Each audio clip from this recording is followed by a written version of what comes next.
तो अब क्या करते हैं,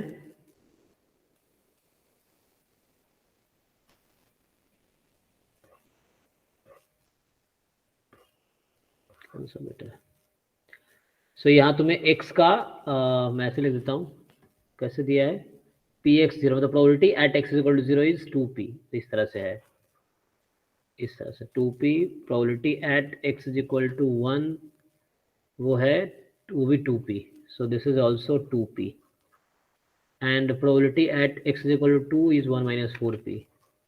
Probability at x is equal to 2 is 1 minus 4p. Okay, and probability at y is equal to 0 is p by 2. Probability at y is equal to 1, this is 4p square. Probability y is equal to 2 is 1 minus p by 2 minus 4p square.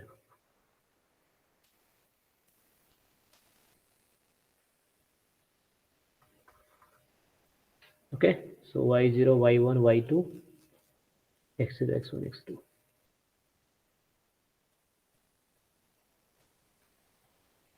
Okay, पूछ रहा है कि among the statistics x and y, among statistics x and y, which one, और है ना, you have to check whether x and y both are complete और any one is complete और non complete. तो कंप्लीट स्टैटिस्टिक्स की definition क्या है, बताओ डेफिनेशन क्या है इसका, डेफिनेशन कोई बताओ भाई, ऐसे मत करो आप, गूगल मीट में ना एक तो प्रॉब्लम ये है, एक्सेप्ट करना पड़ता है, expectation of h of x equals to 0 implies h of x equals to 0. So इसको अप्लाई करते हैं. So like we have to check whether x is complete, तो हम बोलेंगे x is complete if expectation of, expectation कोई function ले लो, h ले लिया, so hx, capital X you want to take, so hx is equal to 0 implies hx, है ना, इस तरह से इज 0 फॉर ऑल x जो कि सपोर्ट में होगा. तुम्हें उसके लिए बात करना है कि जो x रैंडम वेरिएबल की पॉसिबल वैल्यू है, तो इस क्वेश्चन में रैंडम वेरिएबल की वैल्यूज क्या क्या है, 0, 1, 2, तो हमें उसके लिए बात करना है. ठीक है, तो फॉर ऑल x जो भी पॉसिबल वैल्यूज हैं उसके लिए होना चाहिए. तो हम लोग लेफ्ट साइड से स्टार्ट करते हैं और सॉल्व करना शुरू करते हैं. Expectation of H x, so H हमें नहीं पता है, ठीक है, सो हम यहाँ से स्टार्ट करते हैं और हमें प्रूव करना है ये वाली चीज़. अगर ऐसा हो जाता है तो will say this is X is complete. तो expectation of H S find करेंगे. एक्स देखो, एक्स डिस्क्रीट है, तो डेफिनेशन के अकॉर्डिंग क्या होगा, summation X I into probability, या ऐसे लिख लो, सॉरी एक्स आई नहीं, एच एक्स आई ना, सिंपल एक्सपेक्टेशन का डेफिनेशन यूज कर रहा हूँ मैं. जैसे अगर कंटिन्यूअस होता तो क्या होता है, integration H x into P D F of x. उसी तरीके से डिस्क्रीट है तो इंटीग्रेशन की जगह समेशन होगा और पीडीएफ की जगह पीएमएफ होगा. सो एच एक्स आई, ठीक है, into probability at X is equal to X I and summation over I बोल दो, या एक्स रखना है तो एक्स ओवर कर सकते हो, इज इक्वल टू 0 कर दिया. तो यहाँ एक्स आई क्या है, 3 value, like x1, x2, x3 बोल दो, तो 0, 1, 2, तो x1 है ना, x1 की वैल्यू 0 है इस तरह से. सो इसको ओपन कर लो. So H of 0 into probability at 0 है ना, इसका मतलब ये हुआ probability at 0. H of 1 probability at 1, then H of 2 and probability at 2, this is 0. So यहाँ से क्या होगा,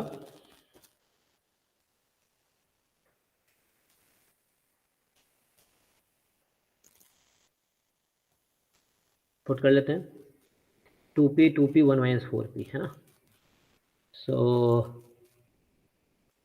2p time h0 plus 2p time h1, h function है, ठीक है, और यहाँ 1 minus 4p टाइम्स h2. तो इसकी वैल्यू प्रोबेबिलिटी x बराबर 0 पे 2p थी, ठीक है, x बराबर 1 पे प्रोबेबिलिटी 2p है और x बराबर 2 पे प्रोबेबिलिटी 1 minus 4p है, बाकी as it is. Equal to 0। अब ओपन कर लो इसको, लेफ्ट साइड को। तो लेफ्ट साइड को ओपन करेंगे तो मतलब 2 टाइम्स h ऑफ 0 फंक्शन है टाइम्स p, या ऐसा कर लो ना, जहाँ जहाँ p है उस टर्म को एक साथ ले लो। जैसे ओपन करो इसको, तो पहले ओपन करता हूँ, देखो 2p h0 plus 2p time h1, इसको ओपन करो, plus h of 2 minus 4p time h of 2 equal to 0। अब देखो इन टर्म में p है, यहाँ भी p है, यहाँ भी p है, तो इनमें से p कॉमन ले लो। सो p कॉमन लोगे तो बचा 2 time h0 plus 2 time h1, p common लिया, माइनस जहाँ जहाँ p कॉमन है वहाँ से कॉमन निकाल लो, माइनस कितना 4 टाइम h2, और बाहर एक टर्म ये है प्लस h2 एक्स्ट्रा है जिसमें p नहीं है, equal to 0। So right side अगर कंपेयर, देखो ये एक्चुअली क्या है, left side is a linear equation in p, so left side is a linear equation in p, and that's why what will happen, so left side is linear equation in p ना, so right side में p का term तो है नहीं, तो होगा क्या, ये कुछ ऐसा है, मान लो a times p plus like b is equal to 0, इस तरह से है। तो कोई पॉलिनोमियल 0 कब होगी, या ऐसा बोलूं, you are comparing two polynomials ना।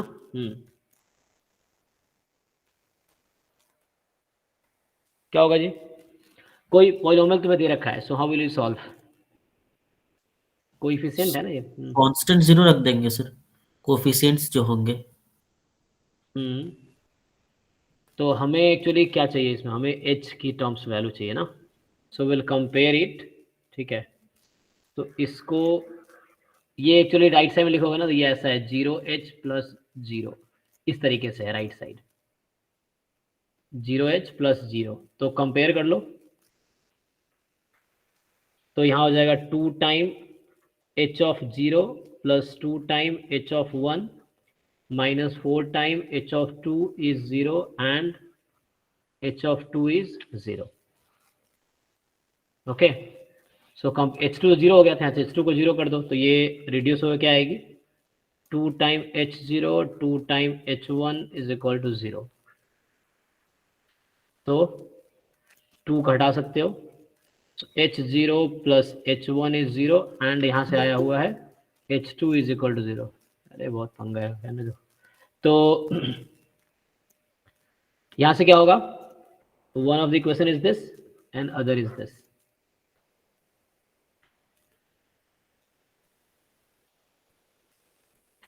व्हाट कैन यू से, सो कैन वी से, यहां देखो सम, दो नंबर का सम 0, जरूरी नहीं है कि क्या होगा, जरूरी नहीं है कि यहाँ पे ये दोनों 0 ही हो, क्योंकि पॉजिटिव नंबर नहीं है ना, यहाँ पे जैसे x प्लस वाई 0 है, जरूरी x y 0 हो सकता है, -1 प्लस 1 इज 0, ऐसा भी हो सकता है। So function h can take, है ना, नेगेटिव वैल्यू ऑल्सो। तो यहाँ से मतलब क्या हुआ कि दिस इंप्लाइज h0 और h1, है ना, मे नॉट बी 0। सर पर इनके 0 ना होने की भी तो पॉसिबिलिटी है, मतलब होने की भी पॉसिबिलिटी है, सॉरी। हाँ, बट फॉर ऑल हमेशा हो रहा है क्या, मतलब इज इट नेसेसरली 0, नो। तो अगर कंप्लीट होगा तो it must be 0 in all cases, मतलब 0 ही एक चांस है और कोई दूसरा रास्ता नहीं है, but if have other way means it is not complete.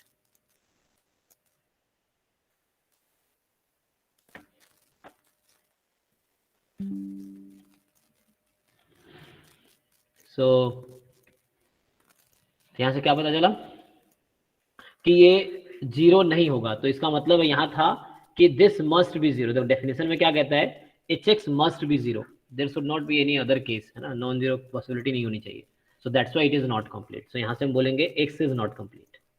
तो मैं डेफिनेशन अप्लाई किया, सिर्फ एक्सपेक्टेशन लिखा, उसको सॉल्व किया, यहाँ पे लीनियर टर्म आया तो p का कोएफिशिएंट यहाँ पे ये है, राइट साइड में p टर्म नहीं है तो 0 कर दिया, ये कांस्टेंट टर्म है उसको 0 कर दिया।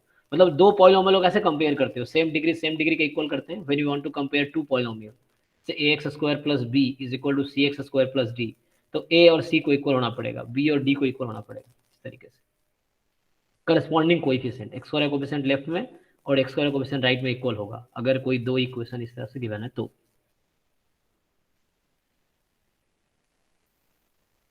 Okay, same thing will do for Y. तो वाई के लिए करोगे, सो नाउ सर वाई छोड़ दीजिए सर, वाई कर लेंगे सर, अब यही है ना। मतलब अप्रोच ही देखना था सर। तो उसमें क्या होगा, बस करोगे तो सारा जीरो ही आ जाएगा और कोई नॉन जीरो की पॉसिबिलिटी नहीं रहेगी। सर एच एक बार जीरो पूछ रहा हूँ, एच वन 43 एच एक बार डिस्कस कर दीजिए ना सर। सही नहीं बन रहा था 43। तो ये फॉर्मूला, तुम्हें फॉर्मूला पता है टेलर सीरीज का? Yes sir. तुम बताओ वन वेरिएबल में क्या होता है टेलर सीरीज का फॉर्मूला? सर वन वेरिएबल में होता है कि जैसे एफ एक्स इक्वल्स टू होता है sir X minus A to the power sir, रख देंगे पहले नहीं सर मतलब Taylor series expansion of F X at point, चलो X is equal to X naught बोल दो, एक्स नॉट या कोई पर्टिकुलर पॉइंट ले सकते हो तुम, ए ले लो चाहो तो, या के ले लो, मान लो ए ले लिया, small A. Yes so we take small A, बताओ फॉर्मूला स्मॉल ए के अराउंड। सो एफ एक्स को हम एक्सपैंड करके क्या लिख सकते हैं टेलर सीरीज एक्सपेंशन यूज करके? Sir F A plus F A plus, X minus A to the power 1 हाँ, X minus A to power 1, F dash 1 मतलब F dash X upon 1 factorial F plus dash X या F dash A? F dash A sir, sorry F dash A, hmm, yes sir. चाहे ऐसे करके proceed हो, मतलब x minus A का whole square अपन 2 factorial into F F double dash A, ऐसे करके प्रोसीड करेंगे। हाँ, तो ये चलता रहेगा। अब तुम्हें कितने टर्म का चाहिए वो देखना है। अब इसी को तुम्हें जनरलाइज करना है टू वेरिएबल के लिए, ये वन वेरिएबल के लिए है। अब मेरे पास कोई यस फंक्शन है एफ एक्स वाई, अब मुझे इसका एक्सपांसन लिखना है एट पॉइंट, जैसे मैंने ए लिया है, मैं ए कॉमा बी ले लेता हूँ, ठीक है। So Taylor series expansion of two variable, ठीक है, two variable function about point A comma B. तो अभी सिर्फ ए के अबाउट कर रहे थे, ठीक है। अब बी ए बी, तो इसको मैं लिखता हूँ, कोई बताओ किसको याद है? सिमिलर ही है, बस तुम्हें जनरलाइजेशन को समझना है। तो F X Y can be written as what at around point A and B.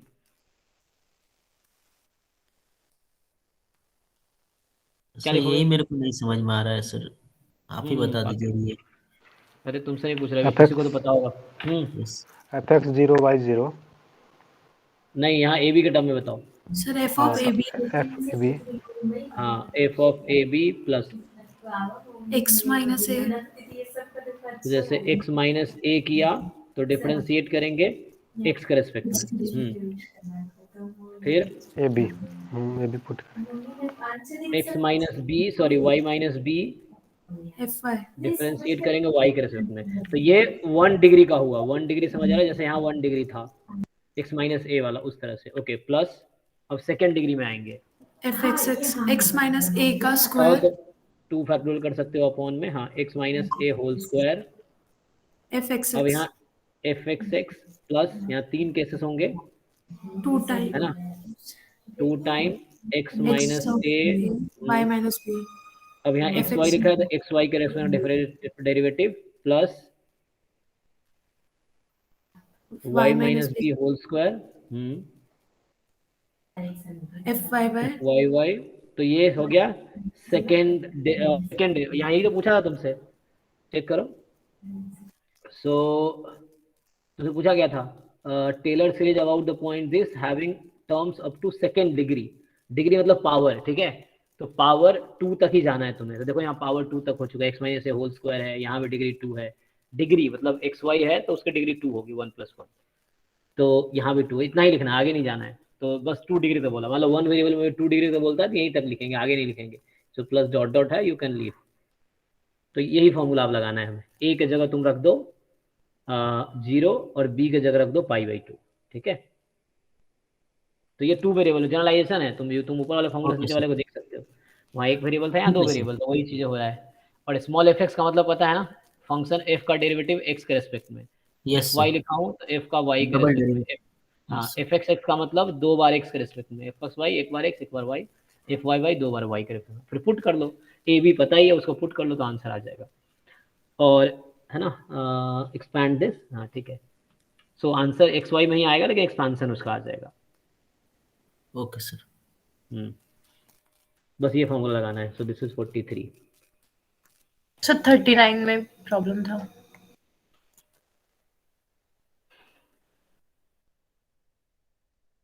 Okay, so two cars A and B are traveling independently in the same direction। तो देखो कोई दो कार है वो सेम डायरेक्शन में जा रही है ना, तो like they are going in same direction. चलो मान लो ये ए कार का रास्ता है, ये बी कार का रास्ता, अभी ऐसे मान लेता हूँ अभी मैं, ठीक है, फिर आगे देखते हैं। The speed of car A is normally distributed with mean x km/h and मतलब x मान लेता हूँ मैं स्पीड ऑफ कार ए, तो रैंडम x हो गया speed of car A, and y ले लेंगे स्पीड ऑफ कार बी। तो x का डिस्ट्रीब्यूशन दे रखा है नॉर्मल 100,5, √5 स्टैंडर्ड डेविएशन है ना, 100/h एंड √5 स्टैंडर्ड डेविएशन है, तो वेरिएंस 5 हो गया। y का क्या है 104 हो जाएगा। सो y इज नॉर्मल 104। नाउ ठीक है यहाँ तक। सो अभी तक इन्फॉर्मेशन था कि दोनों एक डायरेक्शन में चल रहे हैं, और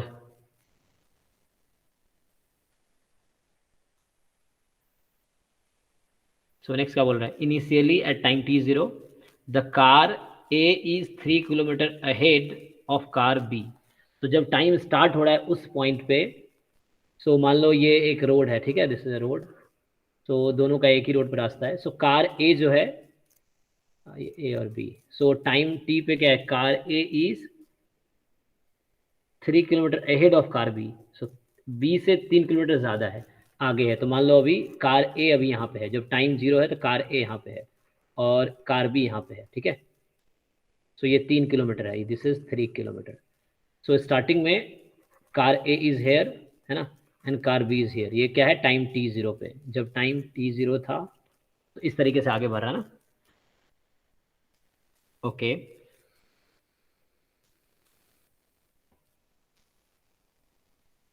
find the probability that after 3 hours these two cars will be within a distance of 3 kilometre. अब 3 घंटे बाद, तो टाइम कितना दिया हमें, स्पीड तो एक्स वाई है, अब मेरे पास टाइम है 3 घंटे का, ठीक है।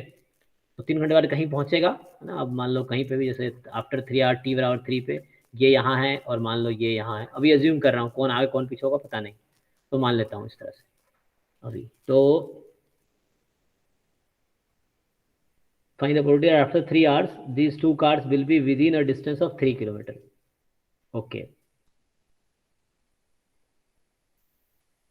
मतलब डिफरेंस ऑफ डिस्टेंस, जितना डिस्टेंस उसने कवर किया वो +3 है ना, एक डिस्टेंस हो गया, और दूसरे का डिस्टेंस इतना हो, उसका डिफरेंस 3 का होना चाहिए। ओके, तो देखो अब क्या करना है मुझे, टाइम मेरे पास 3 घंटे का है, तो टाइम वी हैव 3 आवर्स। तो क्वेश्चन ये है कि तुम्हें x पता है, स्पीड है ना, बोथ आर स्पीड। अब मुझे डिस्टेंस चाहिए, तो x के करस्पॉन्डिंग डिस्टेंस, मतलब कार A का डिस्टेंस चाहिए मुझे। तो बताओ स्पीड और टाइम में क्या रिलेशन है, कि डिस्टेंस फाइंड करने के लिए क्या करना पड़ता है, मतलब speed is equal to distance upon time. Cross multiply करो, distance is equal to time into time speed. Into speed. So 3x and distance b is equal to 3y। मतलब सॉरी एक मिनट, हाँ ठीक है, x जो है speed है car A का ना, और y जो है स्पीड है कार B का। तो 3 घंटे में दोनों, वो 3x चलेगा या 3y चलेगा। ओके, तो मतलब ये हो गया कि ये वाला डिस्टेंस जो है 3x कवर हुआ, मैंने मान लिया ये है, और ये वाला जो डिस्टेंस है ये 3y है यहाँ से यहाँ तक। अब क्वेश्चन ये है कि बोल रहा है इन दोनों के बीच का गैप 3 किलोमीटर का होगा, ये क्या चांस है। सो आफ्टर 3 आवर्स, तो देखो पहली बात ये ऐसे कार भी यहाँ से स्टार्ट हुआ था, तो किसका डिफरेंस फाइंड करोगे तुम? देखो तुम्हें बोला है आफ्टर 3 आवर द डिस्टेंस, है ना, डिफरेंस ऑफ डिस्टेंस जो होगा वो, अच्छा एक्चुअली कार के बीच का डिस्टेंस नहीं पूछ रहा है, पूछ रहा है जो, फिर से पढ़ो question, find the probability after 3 hours these two cars will be within a distance of 3 kilometre. तो जहां तक भी पहुंचा उसके बीच का, तो देखो ये पॉइंट का यहां से स्टार्ट करो, ये मान लो मैं यहां से स्टार्ट करूंगा, तो इसका वो कितना है, मतलब यहां से स्टार्ट करोगे तो ये पूरा डिस्टेंस कितना हुआ, ये पूरा डिस्टेंस कितना है, कितना होगा?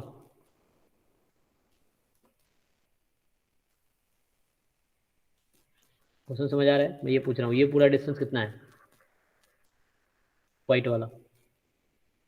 3x + 3। ये है 3x + 3, और ये पूरा डिस्टेंस, मतलब इनिशियल पॉइंट ये था, लेकिन एक्चुअली क्या हुआ जब टाइम 0 था तो ए आगे था, बट हम यहाँ से काउंट करेंगे अभी कहाँ पहुँचा। तो 3x + 3 वो है, मतलब यहाँ से लेके यहाँ तक 3x + 3, और यहाँ से लेके यहाँ पे आ जाओ, बी कहाँ पे है, यहाँ पे बी अभी लास्ट में एंड पॉइंट पे, तो ये पूरा डिस्टेंस कितना है, ये तो 3y ही है, ठीक है। तो मतलब एंड पोजीशन देखो अब सिर्फ, तो ये जो एंड पोजीशन है और ये, इसको ओरिजिन मान लेते हैं, यहाँ पे तुम ओरिजिन मान के चल सकते हो कि दिस पॉइंट इज ओरिजिन, ठीक है। तो इनिशियली कहाँ से स्टार्ट किया उसका मैटर नहीं है, मैटर ये कि जहाँ एंड दोनों कर रहा है 3 घंटे बाद, उस पॉइंट के बीच का जो गैप है, तो मतलब ये ढूंढना, इस गैप को बताओ ये कितना होगा। गैप दिख रहा है, कौन से कलर से करूँ मैं, ये दिख रहा है, ये कितना है, इस गैप को तुम्हें रखना है। So what is this gap? 3x + 3 - 3y, है ना। सो यहाँ से एक्चुअली टोटल में से इतना माइनस कर दो, हमें ये गैप चाहिए था, ये वाला, कि दोनों के बीच का, बोल रहा है कि एंड में दोनों के बीच के जो डिस्टेंस है एंड का वो 3 से कम है, तो बीच का डिस्टेंस कितना है, सो टोटल में से इतना माइनस कर दो बी वाले का। तो टोटल है 3x + 3 यहाँ तक फाइनल, मतलब यहाँ तक का टोटल भी, और यहाँ तक का है 3y, सो -3y। अब ये जो डिस्टेंस का डिफरेंस लिया मैंने, this difference is less than 3, इसकी प्रोबेबिलिटी निकालनी है। Find the probability after 3 hours these two cars will be within distance of 3 kilometre. तो इनके बीच का जो डिस्टेंस है 3x + 3 इज अ डिस्टेंस, ठीक है, and 3y is a distance initial point से वहां तक, उसमें से 3x + 3 में से 3y को बाहर कर दिया, तो बचा उसके बीच का, कार के बीच का गैप डिस्टेंस, तो वो 3 से कम है। मॉड क्यों लगाया, क्योंकि हमें पता नहीं कौन आए कौन पीछे, हमने अज्यूम किया दूसरा केस, तो मॉड इसलिए लगाया कि उसके बीच का जो डिस्टेंस है वो ये होगा। अब तुम्हें सॉल्व करना है, मॉड खोल दो इजीली हो जाएगा। तुम्हें पता है कि नॉर्मल का जो लीनियर कॉम्बिनेशन है वो भी नॉर्मल ही रहता है, तो ओपन कर लो इसको, जी सर अब हो जाएगा। है ना। तो ये निकाल, ओपन करोगे नॉर्मल का, वो स्टैंडर्ड नॉर्मल यूज कर लो, हो जाएगा, कन्वर्ट करना स्टैंडर्ड नॉर्मल में। ओके, तो 15 करें,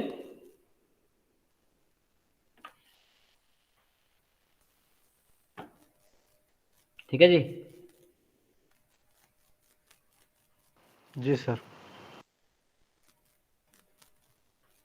तो 15 से जो पैटर्न चल रहा है वो अभी भी है, यही वाला पैटर्न अभी भी चल रहा है जो 15 में स्टार्ट हुआ था, सेम पैटर्न। बाकी एग्जाम में 15 मिनट मिलते हैं ये इंस्ट्रक्शन पढ़ने के, है ना, ये जो इंस्ट्रक्शंस होते हैं 15 मिनट, उससे पहले पेपर स्टार्ट ही नहीं होता है, तो ये 15 मिनट्स लगेगा, मतलब देंगे वो specially to read the instruction, then paper आएगा। ओके, सो ये नोटेशंस भी पढ़ लेना, ठीक, क्योंकि अगर कहीं कुछ यूज़ किया है सो व्हाट दे मीन। तो यहाँ से स्टार्ट करते हैं फर्स्ट क्वेश्चन। तो 14 तक तो कर लिया, अब इसको जरा सीरियसली करना है, क्योंकि ये पैटर्न है और क्वेश्चंस 15 के बाद थोड़े से डिफिकल्ट होने लगे हैं ना, तो ग्रेजुअली डिफिकल्टी बढ़ने लगी है पेपर की। तो मल्टीपल चॉइस क्वेश्चन है ना, पहला 10 क्वेश्चन एमसीक्यू है। सो x1 x2 xn be the random sample from population with PDF this where theta is unknown parameter, then the uniformly minimum variance unbiased estimator of this। तो हमारे पास UMB क्या क्या तरीका है, क्रैमर और लोअर बाउंड वाला तरीका था कि वेरिएंस इक्वल हो जाए उसका, दूसरा तरीका था क्या, मतलब इसका तुम CRL भी निकाल लोगे वो हो जाएगा उससे, या दूसरा है ये एक्सपेक्टेशन भी तो चेक कर सकते हैं ना, क्योंकि इधर सफिशिएंट स्टैटिस्टिक्स समेशन xi होगा, तो सारे फंक्शन समेशन xi के ही है। So you are using actually indirectly Lehmann Scheffe theorem and Rao Blackwell indirectly, हाँ ठीक है। तो लेमन-सेफी थ्योरम से कर सकते हैं, राइट। तो उससे इजीली हो जाएगा एक्चुअली। क्योंकि लेमन-सेफी थ्योरम क्या कहता है, तुम इसको एक्सपोनेंशियल फैमिली में ब्रेक कर लोगे, तुम्हें दिख रहा है थीटा एक्स प्रोडक्ट में है, तो एक्सपोनेंशियल फैमिली वाले रूल से कि जो समेशन एक्स आई है that is the complete sufficient, और जहां समेशन एक्स आई कंप्लीट सफिशिएंट है तो कांस्टेंट से मल्टीप्लाई डिवाइड करने में फर्क नहीं पड़ता है, ठीक है। तो वो कंप्लीट एक्स बार भी कंप्लीट सफिशिएंट होगा। सो समेशन एक्स आई या x bar, if and only if है, कहीं भी समेशन एक्स आई कंप्लीट सफिशिएंट है तो एक्स बार भी होगा, इफ एंड ओनली इफ। तो एक्स बार जो है कंप्लीट सफिशिएंट हो जाता है। और लेमन-सेफी थ्योरम कहता है कि अगर कोई रैंडम कोई एस्टिमेटर कंप्लीट सफिशिएंट है तो उसका कोई भी फंक्शन ले लो, वो अपने एक्सपेक्टेड वैल्यू के UMVE होता है। तो लाइक टी तुम्हारा समेशन एक्स आई है, उसका मीन ले लो, तो समेशन एक्स आई का मीन लोगे तो क्या आएगा, एक्स बार का मीन क्या आएगा, एक्स बार का ही ले लो या समेशन एक्स आई का ले लो, किसी एक का। तो एक्स बार का मीन तो वही होगा जो इसका होता है, 1/θ आ जाएगा ना। एक्स ईच एक्स आई का मीन कितना है 1/θ, क्योंकि X I's are exponential theta, तो each X I has mean 1/θ।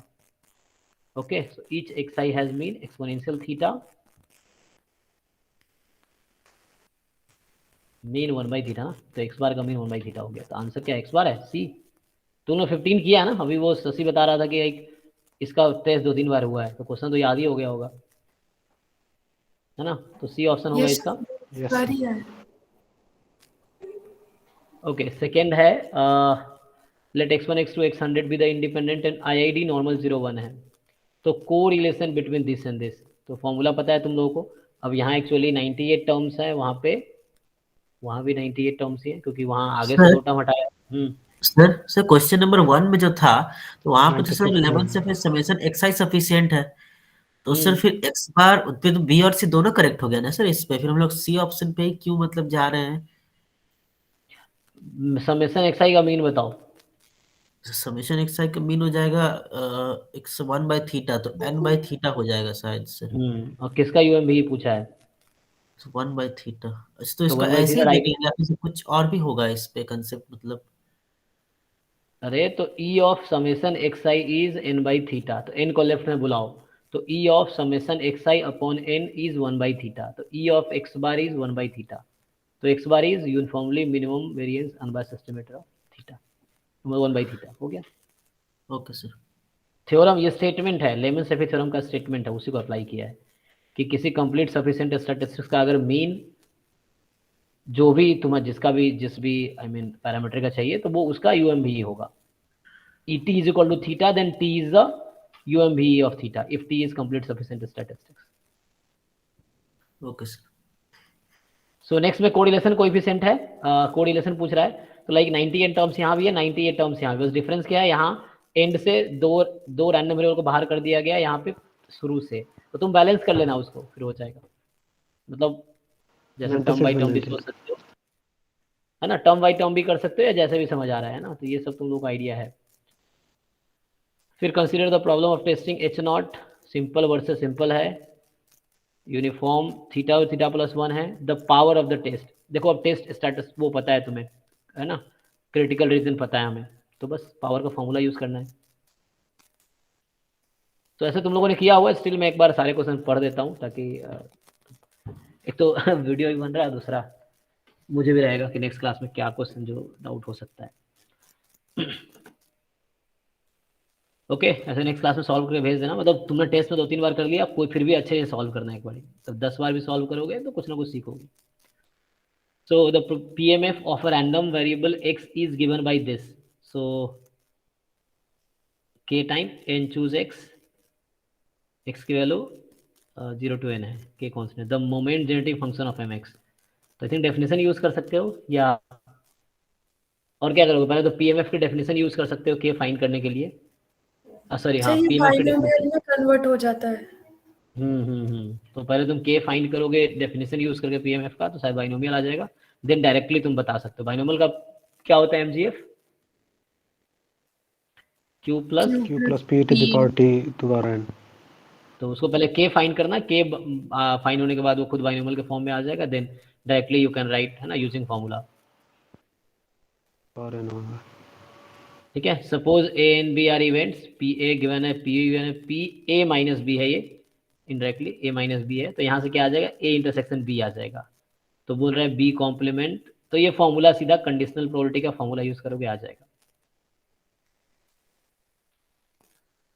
Late x1 x2 xn with random sample from gamma alpha beta. अब देखो गामा यहाँ पे तुम अज्यूम मत करना कि तुम्हें जो याद है वो वाला गामा है, तुम एक बार देख लेना कि उनका क्या मतलब है गामा से, है ना। अज्यूम करोगे तो गड़बड़ हो जाएगा। देखो उन्होंने जो गामा यूज किया है उनका मतलब इस पीडीएफ से है, तो अज्यूम करोगे तो फिर गलत हो जाएगा। So 1 gamma alpha beta rest to alpha X के पावर अल्फा माइनस 1 ई के power minus X by beta, तो उनका गामा से ये मतलब है, क्योंकि गामा में थोड़ा ना कॉन्फ्लिक्ट है, कुछ बुक में ये पीडीएफ है कुछ में दूसरा है, वो एक बार चेक करना जब कोई नोटेशन कंफ्यूजन हो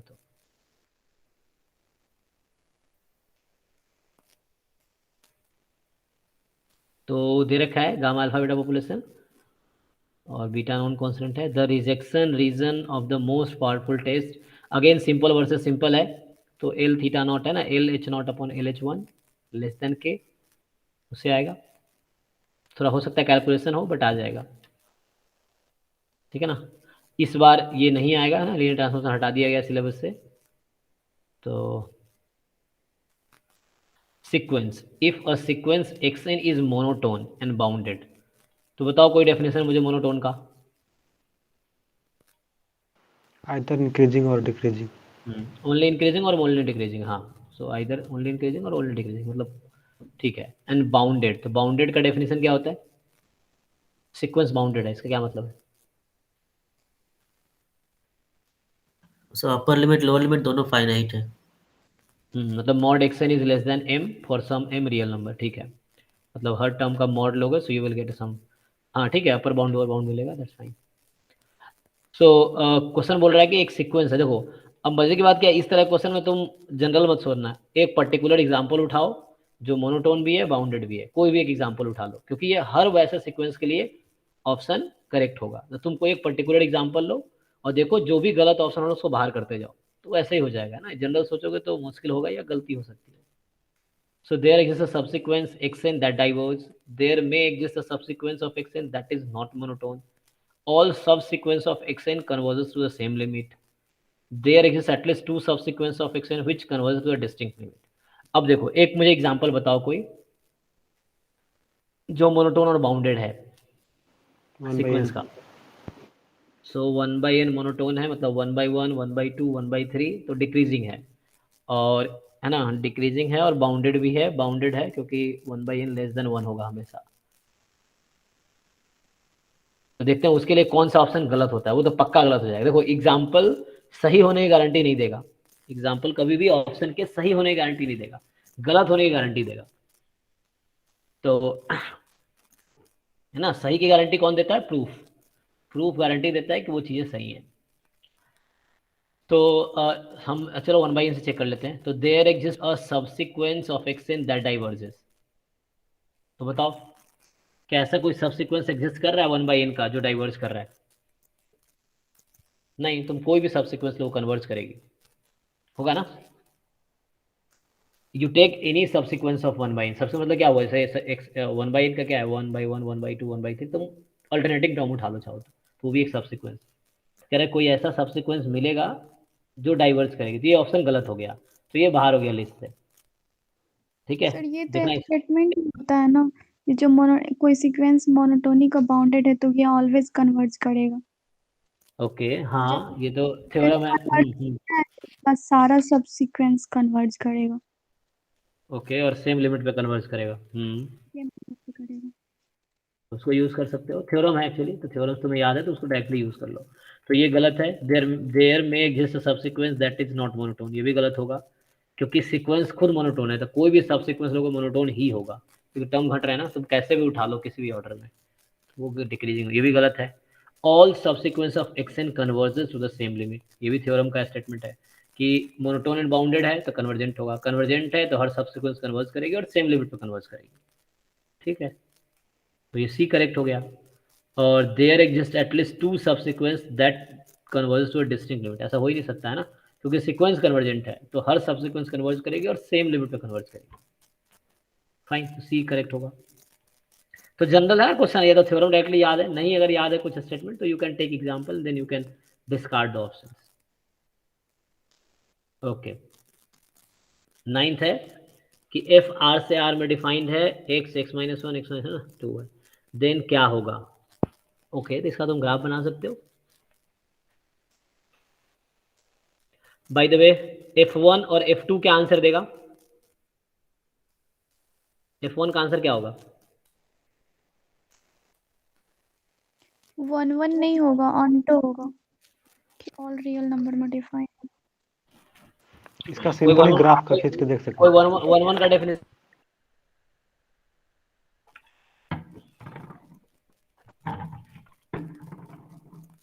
तीन तरह के डिफरेंट डेफिनेशंस हैं, मतलब एक ही चीज को तीन तरह से बुलाया जाता है। कोई बताओ मुझे एक definition. f of x1 equals to f of x2, then x1 equals to x2 होना चाहिए। तो f of 1 यहाँ पे 0 है और f of 2 भी 0 है, तो क्या 1 इज इक्वल टू 2 है? नहीं है, तो इसका मतलब हुआ 1 1 नहीं है। Simple, fx1 is equal to fx2 implies x1 is equal to x2, तो f1 और f2 यहाँ सेम आंसर देगा, बट 1 2 इक्वल नहीं है, तो इसीलिए ये गलत हो गया। तो 1 1 नहीं है। अब ऑन टू चेक करना है, तो ये ऑड डिग्री का पॉलिनोमियल है, ऑड है ना, डिग्री क्यूब दिख रहा है तुम्हें, और x जब माइनस इन्फिनिटी है तो वैल्यू माइनस इन्फिनिटी मिलेगी, x जब प्लस इन्फिनिटी है तो वैल्यू प्लस इन्फिनिटी मिलेगी, तो पूरा रियल नंबर को कवर करेगा, और ये कॉन्टिन्यूअस फंक्शन है, तो फंक्शन कॉन्टिन्यूअस है, ऑड डिग्री की है, तो इसका रेंज हमेशा रियल नंबर होगा, ऑड डिग्री कॉन्टिन्यूअस फंक्शन, तो इसीलिए ऑन टू भी हो गया, क्योंकि यहाँ रेंज क्या है, आर है, और कोडोमेन, सॉरी रेंज आर ने गिवन है, कोडोमेन होता है ये सेकेंड वाला, और कोडोमेन रेंज जब इक्वल हो जाता है तो हम उसको ऑन टू बोलते हैं, ठीक है ना। तो क्या हुआ डेफिनेशन, ऑन टू का डेफिनेशन बताओ मुझे कोई, अभी ऐसा मैंने बोल दिया है फिर भी बताओ, what is If definition of range on is to? equal to codomain, then that function is onto.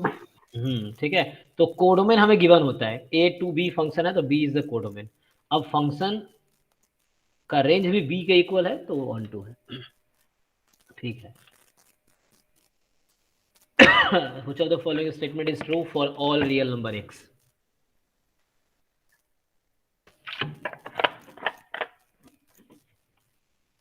Graph बना सकते हो, नहीं तो है ना, ग्राफ भी बना सकते हैं, एक्सपेंशन यूज कर सकते हो, e की पावर x का e की पावर माइनस x का, बट वहाँ थोड़ा प्रॉब्लम हो सकता है ना, मतलब एक तो ग्राफ है, दूसरा एक्सपेंशन है, ग्राफ इजी रहेगा maybe, you can check easily, graph मुश्किल भी नहीं है, 1 माइनस एक्स का ग्राफ बनाना और e की पावर माइनस का ग्राफ बनाना मुश्किल भी नहीं है, e की पावर x का और माइनस x का आसान, मतलब फंक्शन इतना कॉम्प्लिकेट भी नहीं, ग्राफ नहीं बनेगा, ग्राफ बनाए कंपेयर कर लो, समझ रहे हो, तो बस दोनों का अलग अलग ग्राफ बना लेना, then you can see easily, नहीं तो हिट एंड ट्रायल से तुम नंबर्स ले लेके भी कर सकते हो, अच्छा हो तो अगर गलत हो गया तो पक्का गलत हो जाएगा।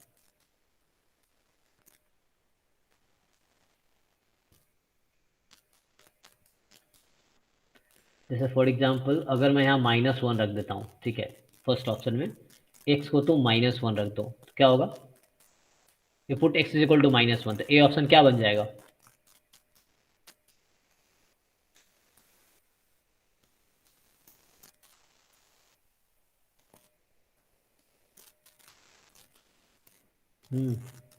x को -1 रखो, बताओ ये इक्वेशन क्या, a में x को -1 पुट करते हैं तो क्या होगा, ये E less than 2. Satisfy e कर लेस देन 2, अरे e लेस देन 2, e की वैल्यू क्या होती है 0.718.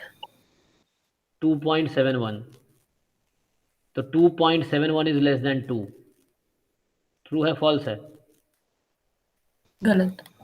तो ये ऑप्शन गलत हो गया।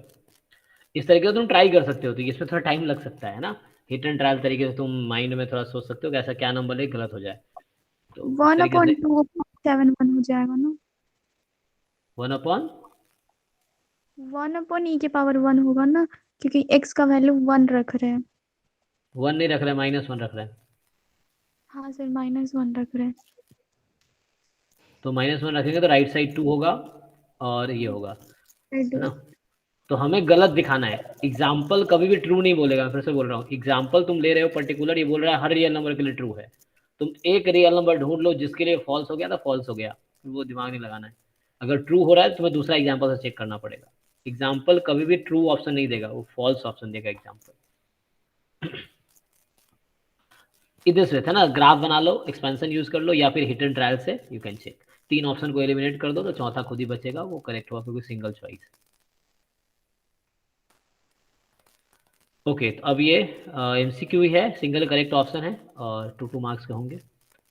तो late x1 x2 xn with a random sample from the Poisson theta population where theta is more than 0 is unknown। तो कह रहा है the Cramer Rao lower bound for the variance of unbiased estimator this. तो इसका formula भी था जी theta का, तो बताओ क्रैमर राव लोअर बाउंड है ना फॉर जी थीटा, कोई फॉर्मूला बताओ मुझे इसका। V of t is greater than equal to g dash theta bracket square upon I theta information function, that is expected minus expectation of dabba upon वो देखो थोड़ा बड़ा वाला है।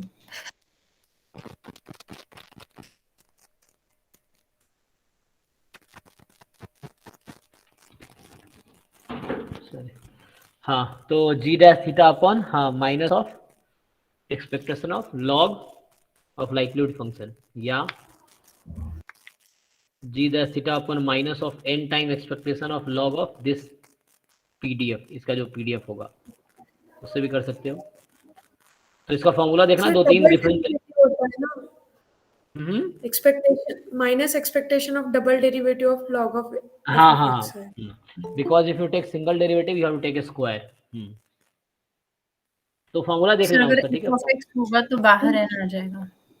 हाँ, अगर लाइक्लीहुड की जगह अगर फंक्शन यूज करोगे तो वो बाहर आ जाएगा।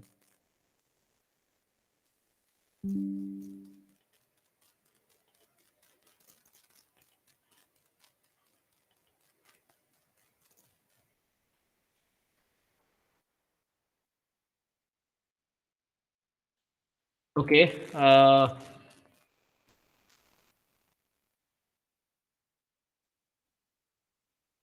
तो इसको फॉर्मूला यूज करके प्रूफ कर लेना।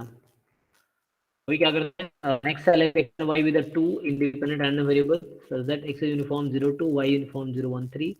तो probability x less than y, ये आई थिंक सिंपल है। तुम इंडिपेंडेंट है तो जॉइंट पीडीएफ लिख के तुम उसका ग्राफ बना के तुम कर सकते हो, ठीक है ना। सैंपल स्पेस देख लेना, फिर उसमें x का ग्राफ, सैंपल स्पेस क्या होगा, x y में 0 to 2 x है, y 1 2 3 है, तो एक बॉक्स आएगा तो रेक्टेंगल टाइप का, and then probability x less than y तुम सॉल्व करना।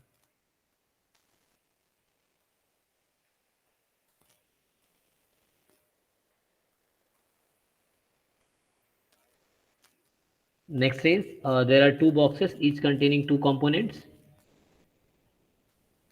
Each component is defective with probability 1/4. So 2 box है ना, दोनों में 2 कंपोनेंट है। Each component is defective with probability 1/4. Okay, independent of all other component. The probability that exactly one box contains exactly one defective component. Actually यहाँ पे ना 2 तरह से वर्ड है, exactly one box contain exactly one defective component. So double binomial use होगा यहाँ पे, या और भी तरीके हैं, so you can think of. So ये नॉर्मल बेसिक प्रोबेबिलिटी का क्वेश्चन है, बट थोड़ा सा इन्होंने कॉम्प्लिकेट किया है उसको। So first you have to think है ना on defective component, then you have to think on box. Sir ये एक बार बता दीजिए ना। अगर मैं इसको सॉल्व करूँ अभी तो क्या होगा, there are 2 boxes each containing 2 component. तो each component is defective with probability. तो पहले तो ये फाइंड कर लो कि क्या प्रोबेबिलिटी है एग्जैक्टली वन डिफेक्टिव कंपोनेंट होने का। तो कंपोनेंट्स क्या क्या हो सकते हैं एक बॉक्स में, पहले एक बॉक्स की बात करो। तो एक बॉक्स में कितने कितने कंपोनेंट है, 2 कंपोनेंट है। तो so there is a box में 2 कंपोनेंट है। so what are the chances, either 0 defective या 1 डिफेक्टिव या बोथ डिफेक्टिव, यही है ना। तो मान लो एक रैंडम वेरिएबल में लेता हूँ डी ही ले लेता हूँ, मतलब नंबर ऑफ डिफेक्टिव्स। मैं एक सिंगल बॉक्स की बात कर रहा हूँ, ठीक है, अभी सिंगल बॉक्स की बात कर रहा हूँ।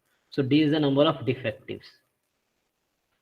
तो probability D is equal to 0। बताओ क्या चांस है इसमें 0 डिफेक्टिव होगा। तो 0 डिफेक्टिव मतलब है 0 no defective, both are effective. और एक बार लाइन फर्स्ट लाइन पढ़ लो, किसी भी एक बॉक्स में यहाँ पे इन ईच, इस लाइन को पढ़ो और यूज करो। हाँ, read this line. So each component is defective with probability 1/4। अब यहाँ आ जाओ। सो डी बराबर 0, एक बॉक्स में कोई डिफेक्टिव नहीं है, मतलब दोनों जो बल्ब है वो ठीक है, नॉन डिफेक्टिव है। तो नॉन डिफेक्टिव की प्रोबेबिलिटी कितनी है? Non defective probability 3/4। तो यहाँ होगा 3/4 इंटू 3/4, ठीक है ना। No defective, both are effective. Probability D is equal to 1। D is equal to 1 का मतलब क्या हुआ? सिर्फ एक डिफेक्टिव है। तो तुम बाइनोमियल यूज कर सकते हो, लॉजिकली भी सोच सकते हो ना। दो कंपोनेंट है, फर्स्ट सेकेंड, है ना। ऐसे तुम अगर सोचो तो डी, यहाँ पे अगर मैं तुम्हें ऐसे समझाऊं तो this is binomial with N, 2 component है, probability of each component defective is 1/4। तो ये इस तरह से है। तो ऐसे भी तुम सोच सकते थे, डी इटसेल्फ इज बाइनोमियल 2, 1/4। 2 क्या है? Number of components, 1/4 probability of each component being defective. तो ये भी सोच सकते हो ऐसे भी। तो यहाँ वही होता, डी बराबर 0, तुम बाइनोमियल का पीडीएफ यूज कर लेते, या डायरेक्टली बिना इसके सोचोगे तो एक ही डिफेक्टिव होना हो सकता है। फर्स्ट डिफेक्टिव का चांस 1/4, नॉन डिफेक्टिव का 3/4, फर्स्ट नॉन डिफेक्टिव का 3/4, डिफेक्टिव का 1/4, इस तरीके से। And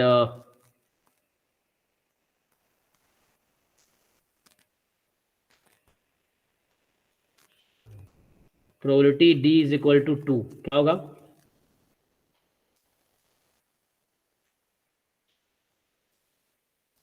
one by four into 1/4। So दोनों डिफेक्टिव है, तो 1/4 1/4 हो गया। तो ये तो आ गया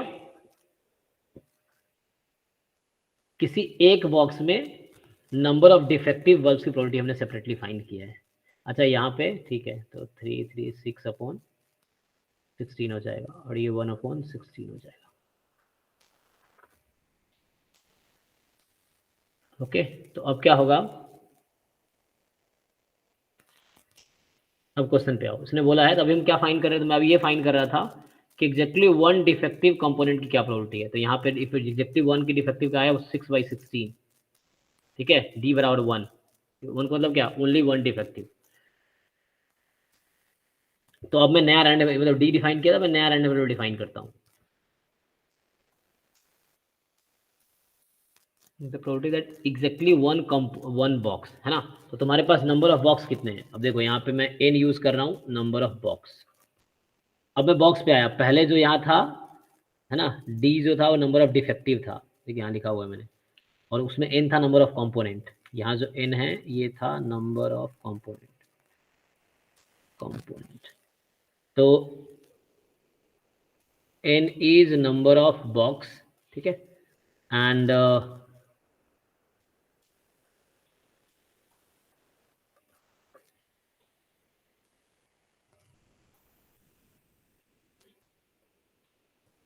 यहाँ x लेता हूँ, number of,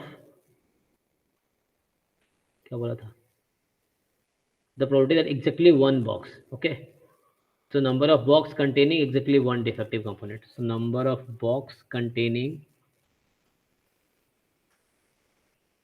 exactly 1 defective component. तो देखो ये जो व्हाइट से लिखा है ना, this you can treat as a success. तो हम लोग बाइनोमियल में कैसे बोलते हैं? What is X? Number of success. तो this is success, box containing exactly 1 defective. तो वो मैंने पहले फाइंड कर लिया है, बॉक्स कंटेनिंग एग्जैक्टली 1 डिफेक्टिव।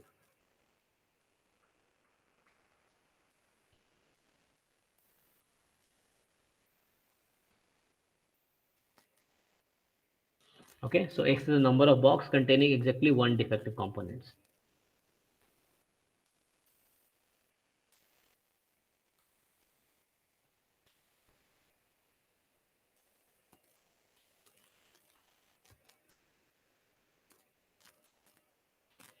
बताओ, सो प्रोबेबिलिटी है x इज इक्वल टू 1, क्या होगा? तो क्वेश्चन है ये x का डिस्ट्रीब्यूशन क्या है? Binomial, there are 2 boxes and probability that each box containing exactly 1 defective, वो कितना आया था? 6/16। तो मतलब 3/8 बोल सकते हो तुम, जैसे 6/16। तो ये हो गया तुम्हारा x कि n is the number of box, so number of box containing exactly one defective, so x can be either 0 1 2, है ना, हो सकता है एक बॉक्स में भी दो बॉक्स है मेरे पास, तो एक भी बॉक्स में डिफेक्टिव नहीं है, या एक बॉक्स में ही सिर्फ डिफेक्टिव है, या दोनों बॉक्स में डिफेक्टिव है। तो ये चॉइस है। हमने पूछा है 1 की प्रोबेबिलिटी बतानी है कि what is probability of this, तो ठीक है अब यूज कर लो 2C1, ठीक है ना, एक सक्सेस है ना, तो 6/16 और एक फेलियर है, तो लास्ट 10/16। इसको सॉल्व कर लो।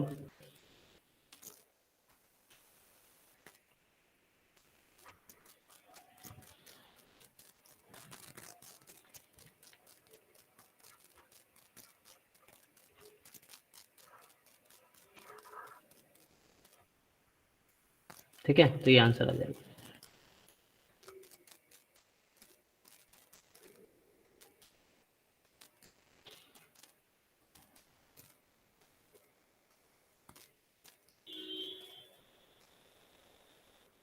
समझ आया जी?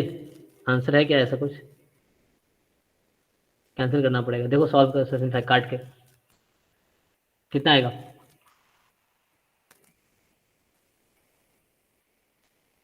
सिक्सटीन का टेबल पढ़ो, 16 में 120 कब आता है? नहीं आता है। आता ही नहीं है, सॉरी। तो काटो इसको, कैंसिल करो, कौन से किससे कैंसिल होगा? 15/32 से। 8 से होगा सर। अच्छा 18 से काट दिया क्या? नहीं सॉरी, 8 से चेक कर लो, हाँ 8 से, 8 से कैंसिल किया। 15 ठीक है 8 से कैंसिल करो, तो ये आ गया 15/30, फाइन। ठीक है, तो इसमें क्या था, दो, इसमें क्या है, exactly one box containing exactly one defective, तो इसमें दो बार एग्जैक्टली वन यूज किया है। तो पहले हमने कंपोनेंट पे लगाए, फिर बॉक्स पे बाइनोमियल लगाया, ठीक है, मतलब नंबर ऑफ सक्सेस। तो यहाँ सक्सेस जो है खुद एक रैंडम वेरिएबल है। एक्स में क्या होता है, एक बाइनोमियल में क्या होता है, capital x is number of success, तो जो सक्सेस है is itself a random variable. तो उसको वन होने, मतलब उसने क्या किया, फिर वन कर दिया उसको कि like that is equal to one, तो उसका ठीक है। और भी तरीके हो सकते हैं, तो you can try for other way also. Consider random normal population with unknown mean mu and variance sigma squared 9. So to test H0, a random sample of size 100 is taken. Based on this sample, the test of the form this. तो तुम्हें वो दे दिया है rejection reason, this alpha दे रख कितना है, अच्छा reject the नाम एट 5% लेवल ऑफ सिग्निफिकेंस। तो what is this 5% level of significance? Okay, the person then which of the following is a 95% possible 95% confidence interval for mu? So तुमसे इसमें पहले तो तुम्हें आई थिंक फाइंड करना पड़ेगा k using this level of significance का formula पता है तुम्हें, you will use that, है ना। So 5% है ना, so 5% is equal to probability rejecting H0 upon given H0 is true, उससे k आ जाएगा, फिर उसको यूज करके you can find the confidence interval for mu, और डिस्ट्रीब्यूशन क्या है, नॉर्मल है। तो नॉर्मल डायरेक्टली फॉर्मूला होता है, यहाँ वेरिएंस नोन है, तो क्या होता है फॉर्मूला, जब वेरिएंस नोन है तो कॉन्फिडेंस इंटरवल का फॉर्मूला क्या होता है, x bar minus sigma by root 10 z alpha by 2 z alpha x by bar 2, plus x bar है प्लस ना, x sigma bar by plus root 10 sigma by root 10 z alpha by 2। तो उसको apply करना है, तो बस पहले तुम्हें के निकालना है, और फिर यहाँ से 1 माइनस अल्फा ये है, तो उससे अल्फा आ जाएगा। Then you have to use standard normal, वो तुम्हें फर्स्ट पेज पे दिया होगा जेड वाले, बाकी एन पता है, साइज दिया होगा 100, ठीक है, सब कुछ पता है, सिग्मा ही पता है। सो इसको ट्राई करना, नहीं तो नेक्स्ट क्लास में डाउट करेंगे, और कर ही लिया होगा तुम लोगों ने, मतलब कुछ लोगों ने कर लिया होगा। सो लेट सर एक चीज पूछना है सर, ये मेरा 1 टेल होगा या 2 टेल होगा, ये तो अल्टरनेटिव हाइपोथेसिस से डिसाइड करेंगे ना। 1 टेल 2 टेल, यहाँ म्यू नॉट इक्वल टू 0 है, जनरली हम लोग किससे डिसाइड करेंगे कि 1 टेल होगा या 2 टेल होगा? तुम ऐसे फाइंड तो कर सकते हो। क्योंकि 95% का वैल्यू कभी कभी 1.645 लेते हैं और कभी कभी 1.96 लेते हैं। 2 टेल में 1.96 लेते हैं और 1 टेल में 1.645 लेते हैं। तो वैसा नहीं होगा एक्चुअली। जब 1 टेल 2 टेल का डिफरेंस क्या है, उसमें तुम मुझसे लेते हो, वहाँ स्टार्टिंग तुम्हारा जो होता है, आई थिंक मीन से स्टार्ट करते हो, तो ये 0 से स्टार्ट करते हो इसमें। सो उसमें आई थिंक बोथ साइडेड ही होगा maybe, so you have to check both side sir होगा ये यहाँ टू पे। साइडेड ही है ना? जब अल्टरनेटिव म्यू इक्वल्स ग्रेटर और लेस दोनों हो सकता है ना? तो बोथ साइडेड होगा ना, सो हाँ, टू है ना, साइडेड होगा ये। तो ये बोथ साइडेड ही होगा। ठीक है, यहाँ पे म्यू नॉट 0 है, ठीक है। डिसाइड करें कि बोथ साइड हाँ होगा या ठीक साइड होगा। है, यू आर राइट। सो ठीक है, क्योंकि म्यू नॉन 0 है, सो म्यू में भी पॉजिटिव में भी नेगेटिव, तो बोथ साइडेड ही आ गया यहाँ पे। Okay sir. So let x1 x2 x3 with a random sample from population with PDF this. So MLE तुम लोगों को पता ही है, likelihood function को maximize करना है। Let x1 x2 x3 with a random sample from population this. So then the consistent estimator of theta is. तो यहाँ मैंने तुम्हें बताया, वो कंसिस्टेंट का डेफिनेशन यूज करना पड़ेगा, क्योंकि हर पार्ट का मीन निकालना और वेरिएंस निकालना मुश्किल है। वो जो थ्योरम है ना, expectation goes to parameter and variance goes to 0, तो वो मुश्किल है। तो व्हाट यू कैन डू, याद है ना, तो क्या डेफिनेशन है कंसिस्टेंट एस्टिमेटर का? लाइक इफ आई से T is the consistent estimator of theta, तो डेफिनेशन क्या है?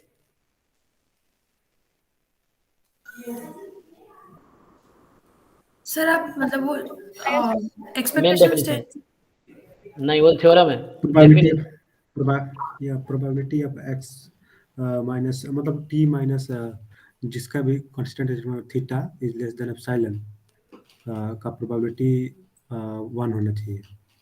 तो इसको ये तुम शॉर्ट consistent में बोल सकते हो। डेफिनेशन ये है, तो तुम्हारा भी सही है, T is consistent estimator of theta if T converges in probability of theta. जो तुमने बोला वो कन्वर्जेंस इन प्रोबेबिलिटी का डेफिनेशन था। तो like directly can say yes T consistent है थीटा का अगर टी कन्वर्ज करता है इन प्रोबेबिलिटी ऑफ थीटा। अब यहाँ पे तुम्हें weak law of large number use करना है। तो weak law of large number क्या कहता है कि ये वाली टर्म जो है, weak law of large number क्या कहता है, तुम लोग एक ही उसका रिजल्ट जानते हो, उसे जनरलाइज करना पड़ेगा यहाँ पे। Expectation of x to the power 4 पे टेंड करेगा मतलब so like we know match that करेगा। X bar converges to EX1, तो एक्स बार का मतलब 1/n summation xi converges to EX1। तो ये वाला जो ए ऑप्शन है 1/n समेशन xi की power 4 that will converge in probability to expectation of x1 की पावर 4, और x1 का मतलब है ये PDF यूज करना उसके लिए। तो तुम x की पावर 4 का PDF निकाल लो, मीन निकाल लो, x की पावर 4 का मीन निकालो, और इसका जो तो भी सबसे आंसर बढ़िया आएगा ट्रांसफॉर्म कर देंगे तभी सिंपल ही हो जाएगा ये। सर नहीं तो MLEs आर ऑलवेज कंसिस्टेंट ना, ये you function can use MLE। That. Okay, second way is that, yes. तो मेरा मतलब क्या था, अगर तुम इसका ट्रांसफॉर्म EX कर देंगे निकालोगे तो थीटा आएगा। ट्रांसफॉर्म करेंगे तो सीधा एक्सपोनेंशियल 1/थीटा हो जाएगा। हम्म। हाँ अच्छा, वही मैं कह रहा हूँ, तो x की उसके पावर बाद 4 का अगर तुम मीन निकाल लोगे ना, लाइक इसका, तो थीटा ही आ जाएगा। हाँ, 1/n समेशन xi, ठीक है। So you will gate theta. हाँ, मतलब और भी तरह, MLE is consistent, so you can use that also. MLE find करो, उसको यूज करो, ये भी सही है। नहीं तो फिर डेफिनेशन यूज करके, ठीक है। सर जब Emily estimate not always consistent ना। हाँ, बट तुम्हारे लेवल पे वो ठीक है, वो तो वो बहुत ऐसा लिखा होता है कि in the regularity condition there are few regularity condition, so वो मोस्टली सेटिस्फाई होगा। जो स्टैंडर्ड डिस्ट्रीब्यूशन होगा उसमें वो सेटिस्फाइड होगा। तो वो कुछ जो आई मीन एक्सेप्शंस हैं वो नॉर्मली नहीं मिलता है ना, ये स्टैंडर्ड डिस्ट्रीब्यूशन में बिल्कुल नहीं मिलेगा। तो they are actually normal, normal in the sense they are feasible. तो जो थोड़ा डिफरेंट वो कंस्ट्रक्ट करना पड़ेगा। So normally you can take consistent is MLE is consistent for almost all distribution, but एक दो है मतलब not always you are right, but यहाँ पे you can use. So theorem ऐसा स्टेटमेंट है, under some regulatory conditions MLE is consistent. So वो regulatory condition जो इस तरह के डिस्ट्रीब्यूशन रिफाइंड होते हैं वो सेटिस्फाई करेगा। एमएलई एग्जिस्ट होना चाहिए और यूनिक वो होना मैंने चाहिए, बताया, यही दो unique होना कंडीशन है ना। चाहिए। हाँ, वहाँ मैंने कंडीशन में बताए थे कि एमएलई एग्जिस्ट हो, यूनिक हो, इन दैट केस। ठीक, सो दिस रेगुलेटरी कंडीशन।